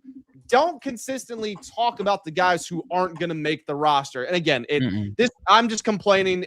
Don't listen to me, Dan Quinn. Not that you ever would. No, he drives me nuts for that. I mean, he gets the A+. He gets the A+ for the coaches, but the participation trophies kill me. That's why I ignore everything he says in OTAs. I don't even listen to him. I have to go straight to position coaches and the coordinators and kind of listen to them and how they say things. Because DQ just gets up there and just I can't do it anymore because I can't. It's a soundboard. You push this button. Oh, he's a dog-ass competitor. Yeah. We really try to get into that space, man. And it's the same thing over and over. I just can't do it anymore. Next one, man. We just love the person you were on the visit. Come on, man. go. Everything's always to go. He's a great guy to go. I don't even know what that means. I don't know why he says it, but yeah. So I just ignore him. I definitely, I think the tight ends are the heartbeat of this new scheme. I think they're going to keep several on there, and I think because we're going to see multiple tight end sets, I think there was a very good question about who's our second best receiving tight end, and I think the answer to that is TBD. Right. I think they got a new tight end coach in Ben Steele. Ben Steele was the tight end coach. And please go see, I think Grant did an amazing video around this, and Ben Steele and that whole Cliff Kingsbury with Trey McBride versus what it looked like with Ben Steele and how Ben Steele unlocked and all that stuff. So I think that's a good video he did. I could not have agreed more. I think the way the new scheme works with the play action boot and how those linebackers are going to constantly be in conflict, it is going to open up the grass a lot for a lot of tight end action, right? So I do think we are going to see way more tight end action in the receiving game, even more than wide receivers, y'all. I think we sit up here and we commiserate around this wide receiver room ad nauseum. And I think we're going to see the tight ends just get busy in the pass game. So I do think this is the perfect situation for Ben Sinnott to show us what he has as a pass catcher. And if you watched his college tape, he has it in him, right? You have to use him. And he is a schematic piece. He's a chess piece that fits a particular scheme, and you have to use him the right way. And so I understand people feel like Bates is going to get more snaps because he's the better inline blocker. I think with the new scheme, there's a lot of move blocking, and Ben Sinnott is the best move blocker we have in the room, right? So both John Bates and Ben Sinnott are elite at the type of blocking that they do, right? John Bates is basically an offensive lineman out there. Like he anchors, he's physical. He could go up against them DNs, but you get Ben Sinnott moving and that athleticism, and he can lay the boom on you with physicality too in the blocking, but it's just two different tight ends that do two different things. I think we're gonna see some John Bates in the receiving game too, y'all. I think it's gonna be so I just think this scheme is really for the tight ends to really pop this year. So I think that's gonna be a surprise room. Those are just my thoughts there. I'm with you. Mr. Loompa Loompa saying felt like Cliff didn't like Ben. I'm genuinely curious, draft day, if this because Sinnott felt like an AP draft pick more than a Cliff draft pick. I think it was AP's pick from his days with San Francisco, and I think it reached on him. This is just me being a conspiracy theorist, or he knew the 49ers was going to pick Ben Sinnott. They've been watching him. And he was scouting him for the 49ers. I think he reached on him because he knew if he was sitting there, kept falling, maybe, and he kept falling, maybe the 49ers was going to take him, because we're talking about a Ben Sinnott over there with a Kyle Juszczyk and a Kittles in that offense. Getting used. So so I think that's why he reached, honestly. But I don't talk to AP. I don't know. That's just me being a conspiracy theorist about why he reached on that pick, because I can't. I was also like, why would you take this guy in the second round? Like, I'm asking that question, but I think that was AP's pick, and if Cliff had it up to, he probably would have done something else with that pick. So I think there was a disconnect between the GM and the coordinator on that one. Yeah. Hey John, I sent you another link. I was about to pull this up too. Okay, thank you. I get the notification. I'm like, hold on, Grant got something for me. Yeah. I was actually a fan of the pick because me and when he was still doing the content creating, Adam and Neba, shout out to my guy Adam. He and I were doing the draft reports. We did Jayden, Mikey, Ben back to back to back. So we went 3 for 3, and we drafted him. And I was like, okay, cool. He has all the intangibles to do this. And then we saw what happened. I went, because like that one hurts me the most, is Sinnott hasn't worked out thus far. That one hurts me the most, more than McGee. All right, so let me walk you through this play right here. So that's the tight end at the top is Ertz. So Ben's actually up on the ball. So just watch Ben. Watch him on this play. It starts with a really stiff chip on Max Crosby. Really good chip right here. And then he's open in space in the flat, doesn't get the ball, immediately sprints back into the play, and then launches that dude. Like, I said it, he's not going to be a star because he's not a star player. And I don't mean that disrespectfully. Not everybody can be a star. But I do think he can be a really good role player. In Asia, I've never thought of it like that, but you're right. Maybe the 49ers were scouting him. Maybe he got word of that. AP's connected dude. Obviously, he was in the Bay. He said he reminded him of Juszczyk and Kittle. So, like, that lines up. I could see that being the case. I still think it was a reach taking him in the second round. I mean, Kittle and Juszczyk both went in the 5th round, I think. But he does give you this. And when we think about the style of offense that David Blough wants to run, like, you see everything on this play. You see him finishing the play, which is always important for any blockers. You see the physicality right off the line. That's a really good chip on Max Crosby. He pushes him backwards, and then he flies in and just destroys a dude in what is essentially, at that point, the running game. So Asia hit the nail on the head. He's the best movement blocker on this team. And when we get to 100%. Like split blocks and sift blocks and things like that, or just getting him in space, Ben's gonna have a role on this team. And as far as answering the question of who's the second best receiving tight end, I mean, to be fair, I don't really know what Colson Yankoff can do, to be honest, but I still think it's Ben. And I don't think it's really much of a question. I think give him the right opportunities and he will produce. Yeah. I think it also helps, even to Worley's comment about saying the offensive line, if he doesn't chip Max Crosby, Marcus dies back there. Yeah, the offensive line is not the problem. I see you in there, and I don't want to ignore your take there. I think that's a misunderstanding. The offensive line wasn't an issue. It was the scheme is an RPO scheme where Jayden is the primary runner in the scheme. So Jayden's the running back. And so if you are using your quarterback as the running back, he's going to get hit, right? So if you look at a lot of times when Jayden is getting hit, he's not behind the O-line. And he's not scrambling or leaking out behind, because the O-line's not holding up.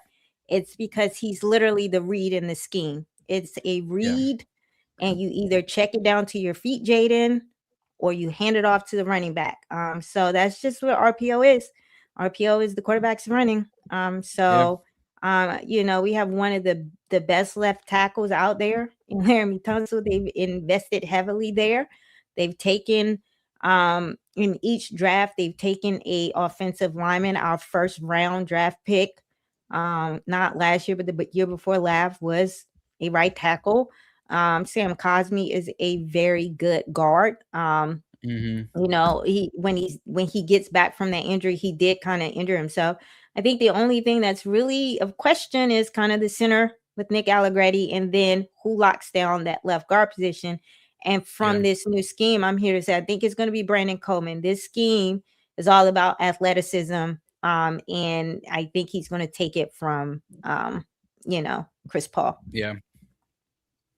That, I mean, I was going to figure out a segue to the offensive line, but you did it for me, so I appreciate you.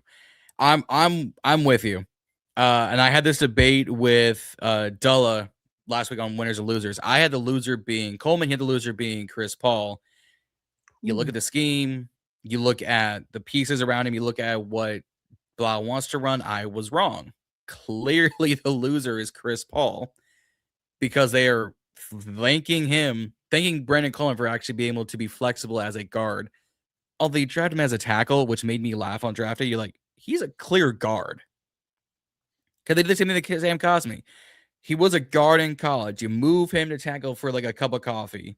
You went, all right, that didn't work. You move him back to guard. You're like, and that's the reason why we should have just not overdrafted this piece. If Brandon Coleman can produce, great. If not, Miami needs some help. Yeah. I think AP reached. I think this is the first year he didn't reach on any of his picks. He just went BPA. But I think he reached in his first two drafts. I think it was a learning curve for him. But I do think that Brandon was another one that's kind of you have to, because of where you drafted him, he has to start. Like, they've been kind of using him as kind of a swing depth piece up until this point. And the way that this scheme works with the outside zone blocking that they utilize it. It requires chemistry and communication. So you have to lock in those roles, and they have to be locked in. You can't be swinging guys in and out of that role. So I think this is the year that we stop seeing kind of certain players swing from position to position. They just settle into their groups and then kind of stay there. I see someone wanting Matt Gobin over Nick Allegretti. I do think the goal is long term to kind of transition Matt Gobin there. But if he's not there, he's not there. And we kind of have to just kind of go with Nick Allegretti until we get him there. So I think I'm a lot higher on Brandon Coleman than both of you, and I'm not saying that you're. Oh no, I'm pretty high on him. don't take it the wrong way. I'm the lowest. I think I'm high on him. I think what we are doing in the run blocking here fits Brandon Coleman's skill set. I don't want to see Chris Paul out there for what we're going to be doing. I just think that, again, I don't know what happened last year. There were times when Brandon Coleman was in street clothes and not activated. 5 straight games. Yeah, it was like, what is going on? So do you have any insights into that, Grant? Well, I have insights because Logan Paulson had insights. And I remember he was the first one to really talk about it. Basically, my understanding from what Logan is saying, which is like he's saying it, dancing around it a little bit, because Logan knows probably basically everything that's going on. He can barely say any of it. It sounded like Brandon Coleman got dinged during the offseason, or maybe like it was from the last season and he never fully recovered. It was related to his shoulder, if I'm not mistaken. And basically the team was like, dude, you're in the NFL. Everybody plays through injuries. It's not bad enough that you should deserve time on the bench or IR. So go get out there and play. And I guess Coleman was like, guys, like I'm not good enough. Like it's still, my shoulder hurts. I can't block. So they sent him out there at, pick a number, 70%, 90%. We don't know. It wasn't 100, whatever that number was. And he did not play well. And there was a certain level of, number one, he needed to get healthy. Number two, he had no confidence. Number three, he was also kind of pissed off. And again, this is from what several people have said. I had David Harrison from Locked On Commanders on the channel a couple of weeks ago. And he said that he had noticed just from like talking to Brandon, not about the game at all, just being in the locker room and being around these guys. He said he had noticed that Brandon's spirit had kind of fallen a little bit, which I could understand. I mean, even just forgetting the fact that Brandon's a young dude, like anybody, think about it. They went into the offseason, they said, Brandon, you're the left tackle. And then they traded for Laramie Tunsil. And they said, Brandon, you're the right tackle. And they drafted Josh Connolly. They said, Brandon, you're the left guard.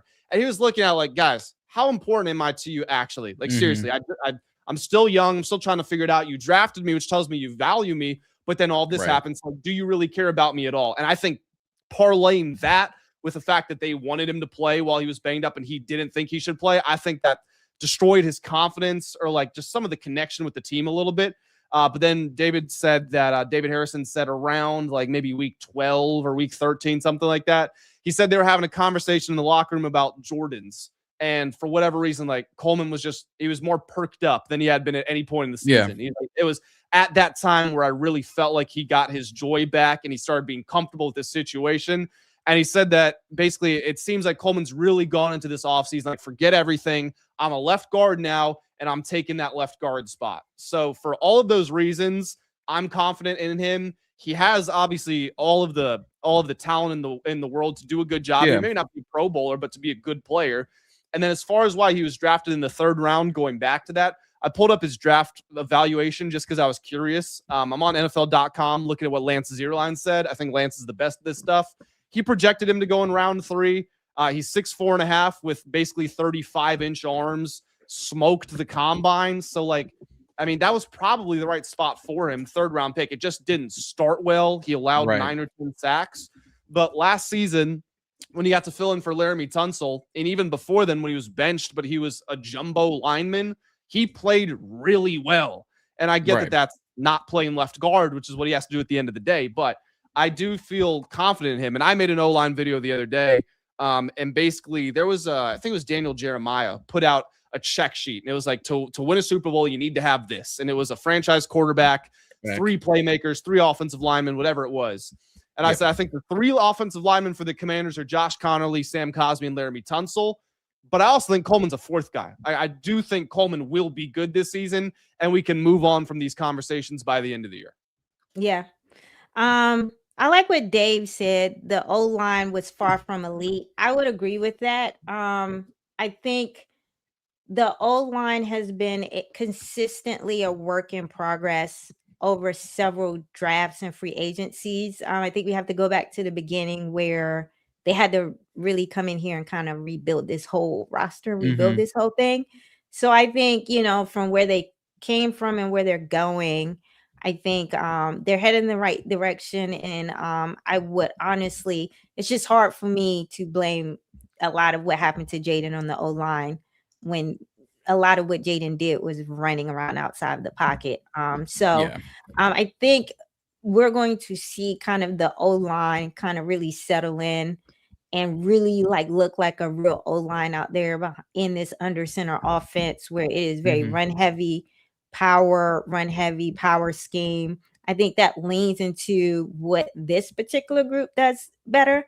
They're more athleticism. They're more athletic. This is more about a lot of these guys just kind of really leveraging their athleticism and blocking, treating some of these guys like they are kind of the type to anchor down and really just hold up and pass pro and kind of hold up blocks. That's not really scheming towards the skill set of a lot of the guys out there. I listen to a lot of them talk. They are really, really excited to really play this style of offense because they get to play bully ball and they get to run kind of more of a power scheme and they get to get away from the no huddle. It is shocking for me to listen to them say half the time they couldn't even communicate with one another about the protections and who was responsible for picking up what because of the no huddle offense and the tempo style. So they're just out there really on instinct and doing the best that they can with a lot of the stuff that we saw. I think Tyler Biadasz, from what I saw, moving on from him, that might not be a very positive take, but I saw a lot where he struggled with kind of the blitz pickup and some of the interior lineman stunts and things like that. So I do think that Nick Allegretti, based on his experience, he is going to be a little bit better than Tyler Biadasz in that sense. And I do think Matt Golpin, a lot of what was in his scouting report was, again, don't accuse me of a dog whistle, but he said it himself, his IQ. So Matt Golpin was my IQ and my ability to kind of pick up blitzes and read those things. So, I think the depth in this group with all of the swing players they have for the interior, I didn't like a lot of the swinging at the top end of the depth chart that we've been doing for the last few years. I agree with you on the Brandon Coleman thing, Grant. Is he the starter? And if he's the starter, lock him into what he's going to be doing. You have been moving him around. That's not what you do with a starter. You do that with a swing piece. That's a depth piece, So I think they've been fundamentally treating Brandon like a depth piece, but, wanting him to maneuver like a starter in his, it's very contradicting the way that they use them. So I can see how he kind of struggled a little bit, but I'm not going to say, the run game was pretty high. This was a pretty efficient run group here. Even with the run game not being a priority in Cliff's scheme, it was still kind of one of the tops in the league consistently. So they haven't been bad.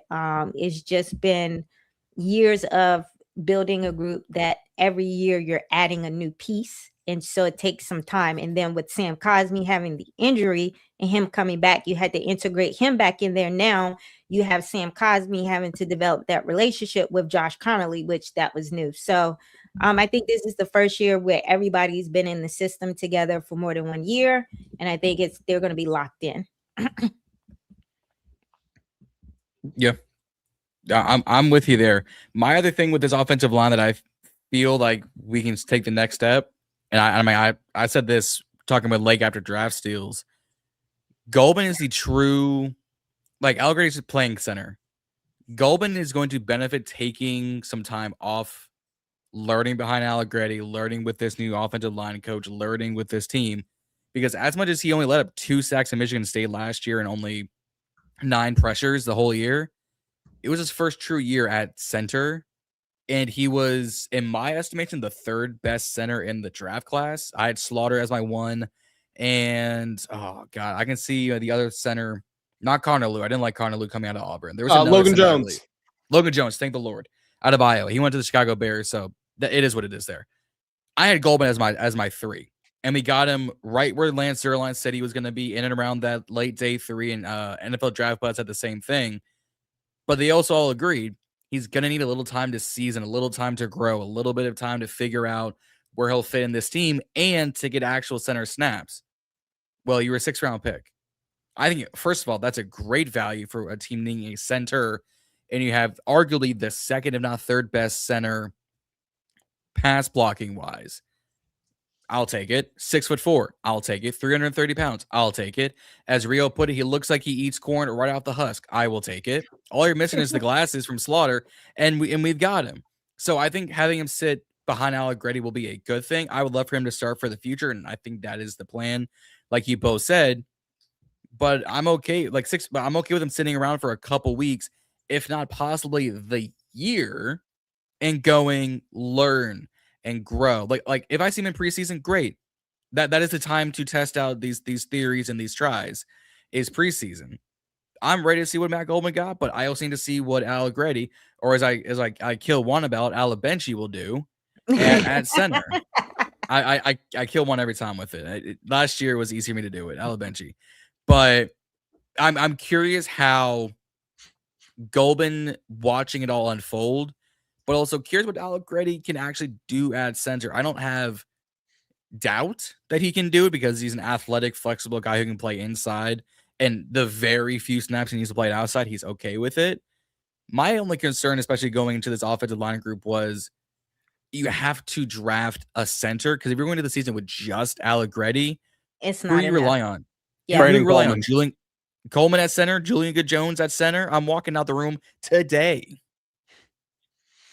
Yeah, I was looking at Matt Goldman's numbers while you were talking, and it's PFF grades. Like, these aren't everything. I always say this. No. PFF gives you a blurry image. You got to go in there and you got to sharpen it yourself, but it gives you a general picture. They ranked Matt Goldman. This is of everybody, every center. He was 5th in pass blocking and 1st in run blocking. That's pretty solid. And the guy let up 5 pressures all season. Like John said, if you go watch him play, like, he actually did have some really impressive tape. So I agree with you that sitting could be probably the best thing for him. With that being said, Allegretti's got to know that he's the weak link. He's the first man out on that offensive line. I think that's why he's going so heavy on the PR this entire offseason. Like, just as much as I'm tired of Dan Quinn saying spaces and dog ass competitor, I am tired of Nick Allegretti saying, "Oh, I've always loved center, man. The leadership that I've been playing since high school. Did you know that? I was a center. It's always what I've wanted to do. I've always been ready for that job." It's working, Grant, because I went from I'm not comfortable to like I'm ready for the rookie to go in there to like I'm like I think you got to keep those headphones on and you got to block the noise out. You can't take them off. My baby been doing a good sales job all off season. I went from I don't want you to I don't know, this might work. Like I'm telling you.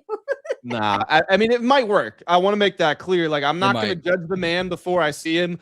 I watched because this is how bored I am sometimes. I watched every single Nick Allegretti snap at center earlier in the offseason. Oh, dear. He got annihilated against the Cowboys. And I will give him some grace because he's going against Quinn Williams, who might be the best defensive tackle. And I think he took over at halftime. He wasn't expecting to play like, okay. Yeah. And then he goes out there against the Eagles, 2nd and 3rd stringers mostly, although Jordan Davis did play in that game. And it's mostly good, but it was like when it was bad, it was, oh, shit, he just got not good. Yeah. So, like, there was no, like, if Laramie Tunsil, why do you have like this ready to go? Why not? I was looking around ready to mute something on my computer. I was like, that's John again. Like, if Laramie Tunsil loses on a play, it's a subtle loss. There was nothing subtle about Nick Allegretti's losses. So, I mean, Certified Commander said in the chat, no grace, he a grown man. And on top of that, he's a grown NFL veteran. He's been talking about, I've been wanting to do this my whole career. I'm so excited. I'm thrilled to get the opportunity. Well, cool. Take it. Don't let it go, because if it's not looking good in training camp, like if they're concerned, they just cut the guy in front of you. They didn't want you to start, but they cut the guy in front of you because he wasn't doing the job. They drafted the guy to be your replacement. So don't think that your job is secure going into this just because you're on the top of the depth chart right now. Yeah, No. in my mind, I have Matt Golbin taking that job like mid-season and them gradually integrating him and kind of starting with Allegretti so the rookie can kind of like ramp up and get comfortable with the install because this is like under center pro style, just like really not trying to throw too much on his plate while the quarterback is also acclimating to a new. You don't want the center Yeah. and the quarterback being out there like just, So Mm-mm. I felt this was kind of let's just balance a little bit of this newness for Jayden with the experienced vet with the idea to transition or integrate Matt Golbin at some point. I hope Allegretti is just a veteran stopgap piece that leads us to the guy we drafted long term. The history has shown us that they play the offensive lineman they draft. So I think I still see him as the plan. Yeah, I mean, to that point, we were all kind of shocked when Biotish got released of like, this is a left field release. But I really feel like, I wonder if I don't want to say regretting it because he got 3 for 30 over at the Chargers and they moved Jake Slaughter to guard, which blows my mind. But if we wanted a veteran, and I know his injury concern is concerning, I would have almost rather dealt with Biotish's injury history this season than trying to figure out if Allegretti's an actual center, an actual guard, or if he does the Taysom Hill, just like, I just play offensive line. I don't think they regret it. I think they seem to be like, it seems like they enjoy it. They were all in on going after that Ravens center, Linderbaum. It didn't work out. If you really felt like you didn't trust Allegretti here, you don't let Biotish go until you have solidified what you're doing there. I think they looked at the tape and was like, it's worse with Biotish. So it's like, let's just But that's the problem too, though, because it's not worse than Allegretti because Allegretti's never been there, and like Allegretti got himself benched. He got himself replaced twice. Yeah, he got himself replaced at left guard in 24, and then he got himself replaced at right guard in 25. So I don't know if they are regretting it. My conclusion on it was they looked at the tape and they said, we think Allegretti can play this well at the very least. He might not be any better, but we don't think he's worse and he's cheaper. So but that's not a very comforting approach to it. And they tried to upgrade, but the Raiders gave Linderbaum 1.5 times as overpay much was crazy. Highest paid center in NFL history.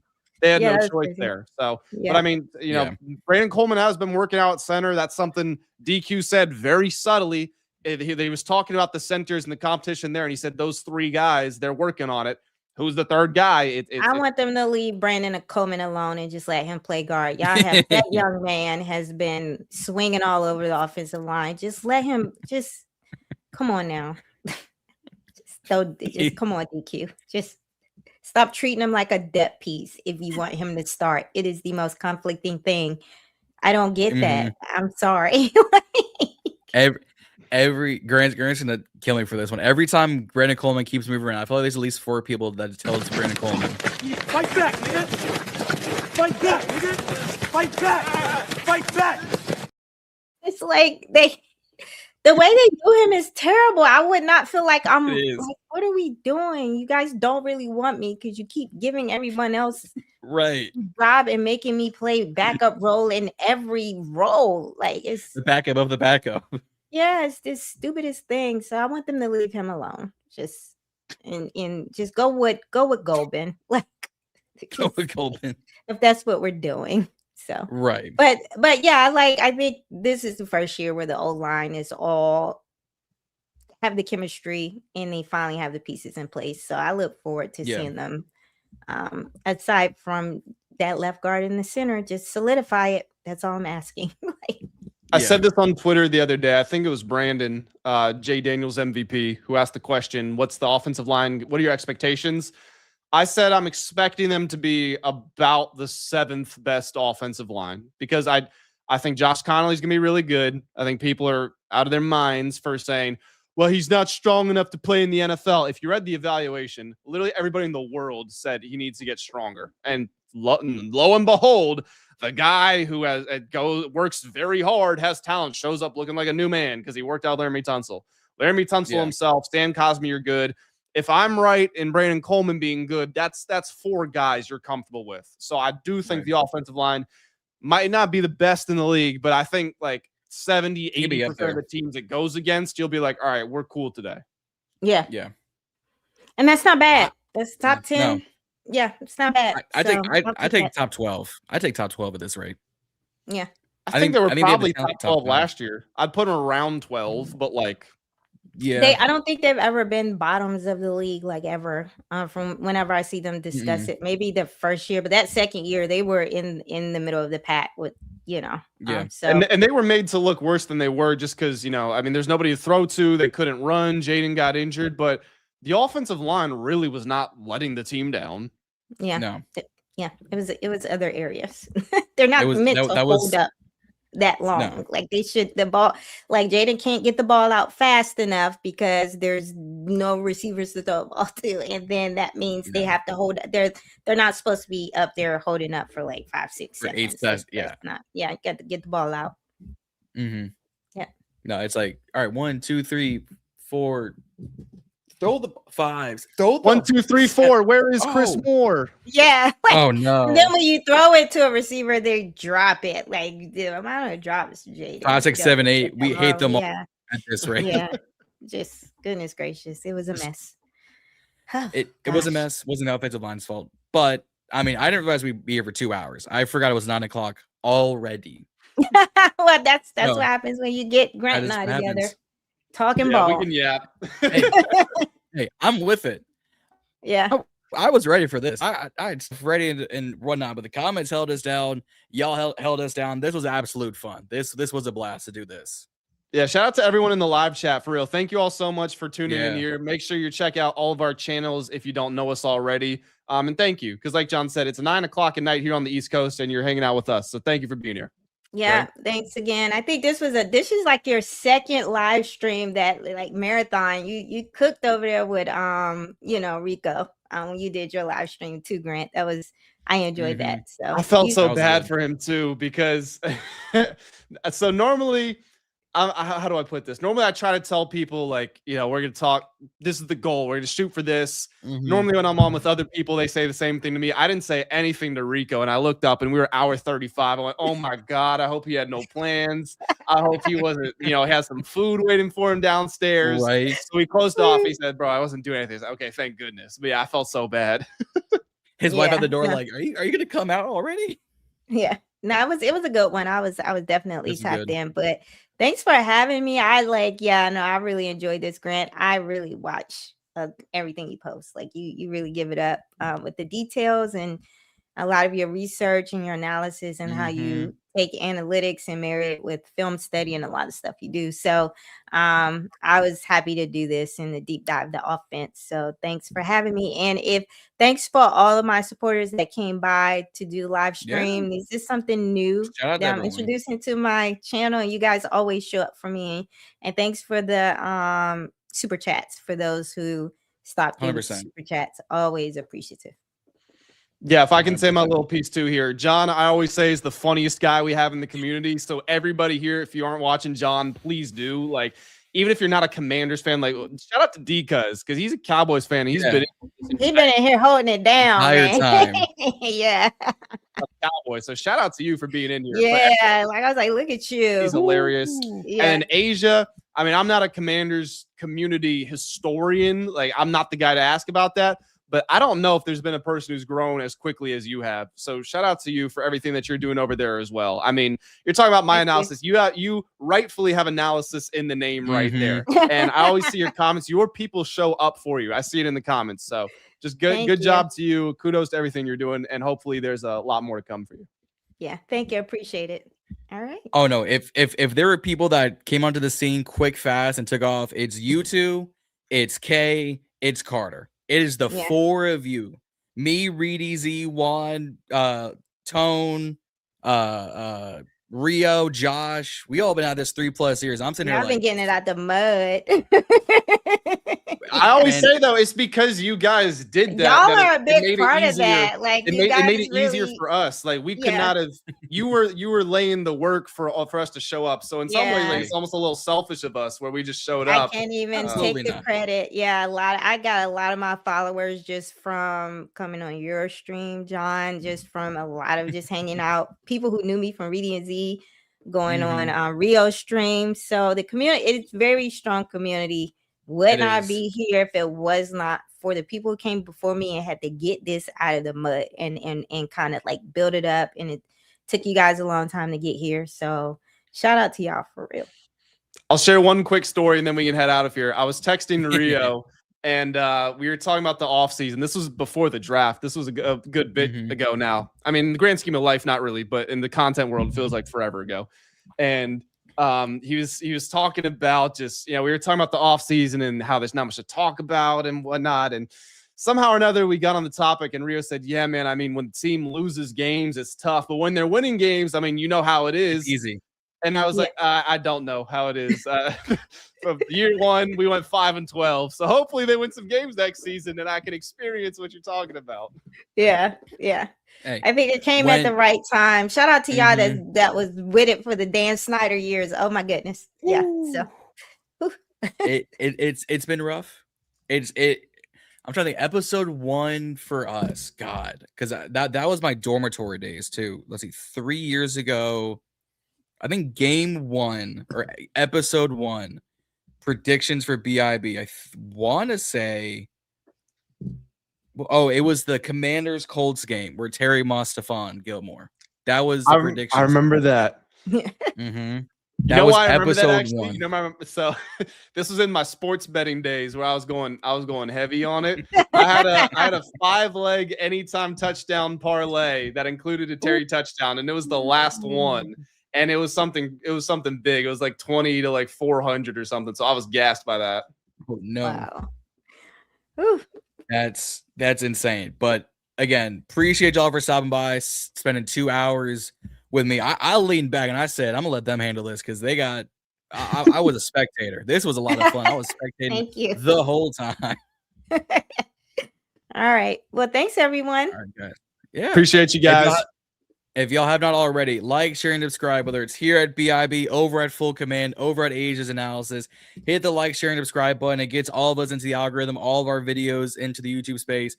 If you're sharing it, share it with your non-football friends, share it with your football friends, subscribe, do the whole 9, because all those little bit helps each and every time you hit that like button, that subscribe button. It helps all of us able to grow our individual channels, all of us be able to afford StreamYard, and all of us be able to do these content live streams because StreamYard is so expensive. Yeah, that's you guys have no clue. My account has been hitting zeros for a year because I could afford this StreamYard. I can't afford any more autographs. I'm broke. Yeah, John. Nobody knows. John he came on when we were backstage. He came on with his shirt off. He can't afford his AC bill. It's hot in the summer. Like, help us out, man. This is all green. This is a green screen virtual background. I can't even touch any of this. It was a bad time. But no, appreciate everyone stopping by in the chat, whether you're here on YouTube or if you're watching on the Full Command Twitter show. Appreciate y'all for stopping by. Again, hit that subscribe button on the way out, hit the like button on the way out, whether it's on the Burgundy Breakdown, the Ballin and Burgundy podcast, Full Command, Asia's Analysis, or wherever y'all see our content. We appreciate y'all absolutely so much. We will see y'all next time, whether it's here on all of our individual shows. But that being said, raise hail. Don't forget to stay ballin'. We will see y'all out there. We are out.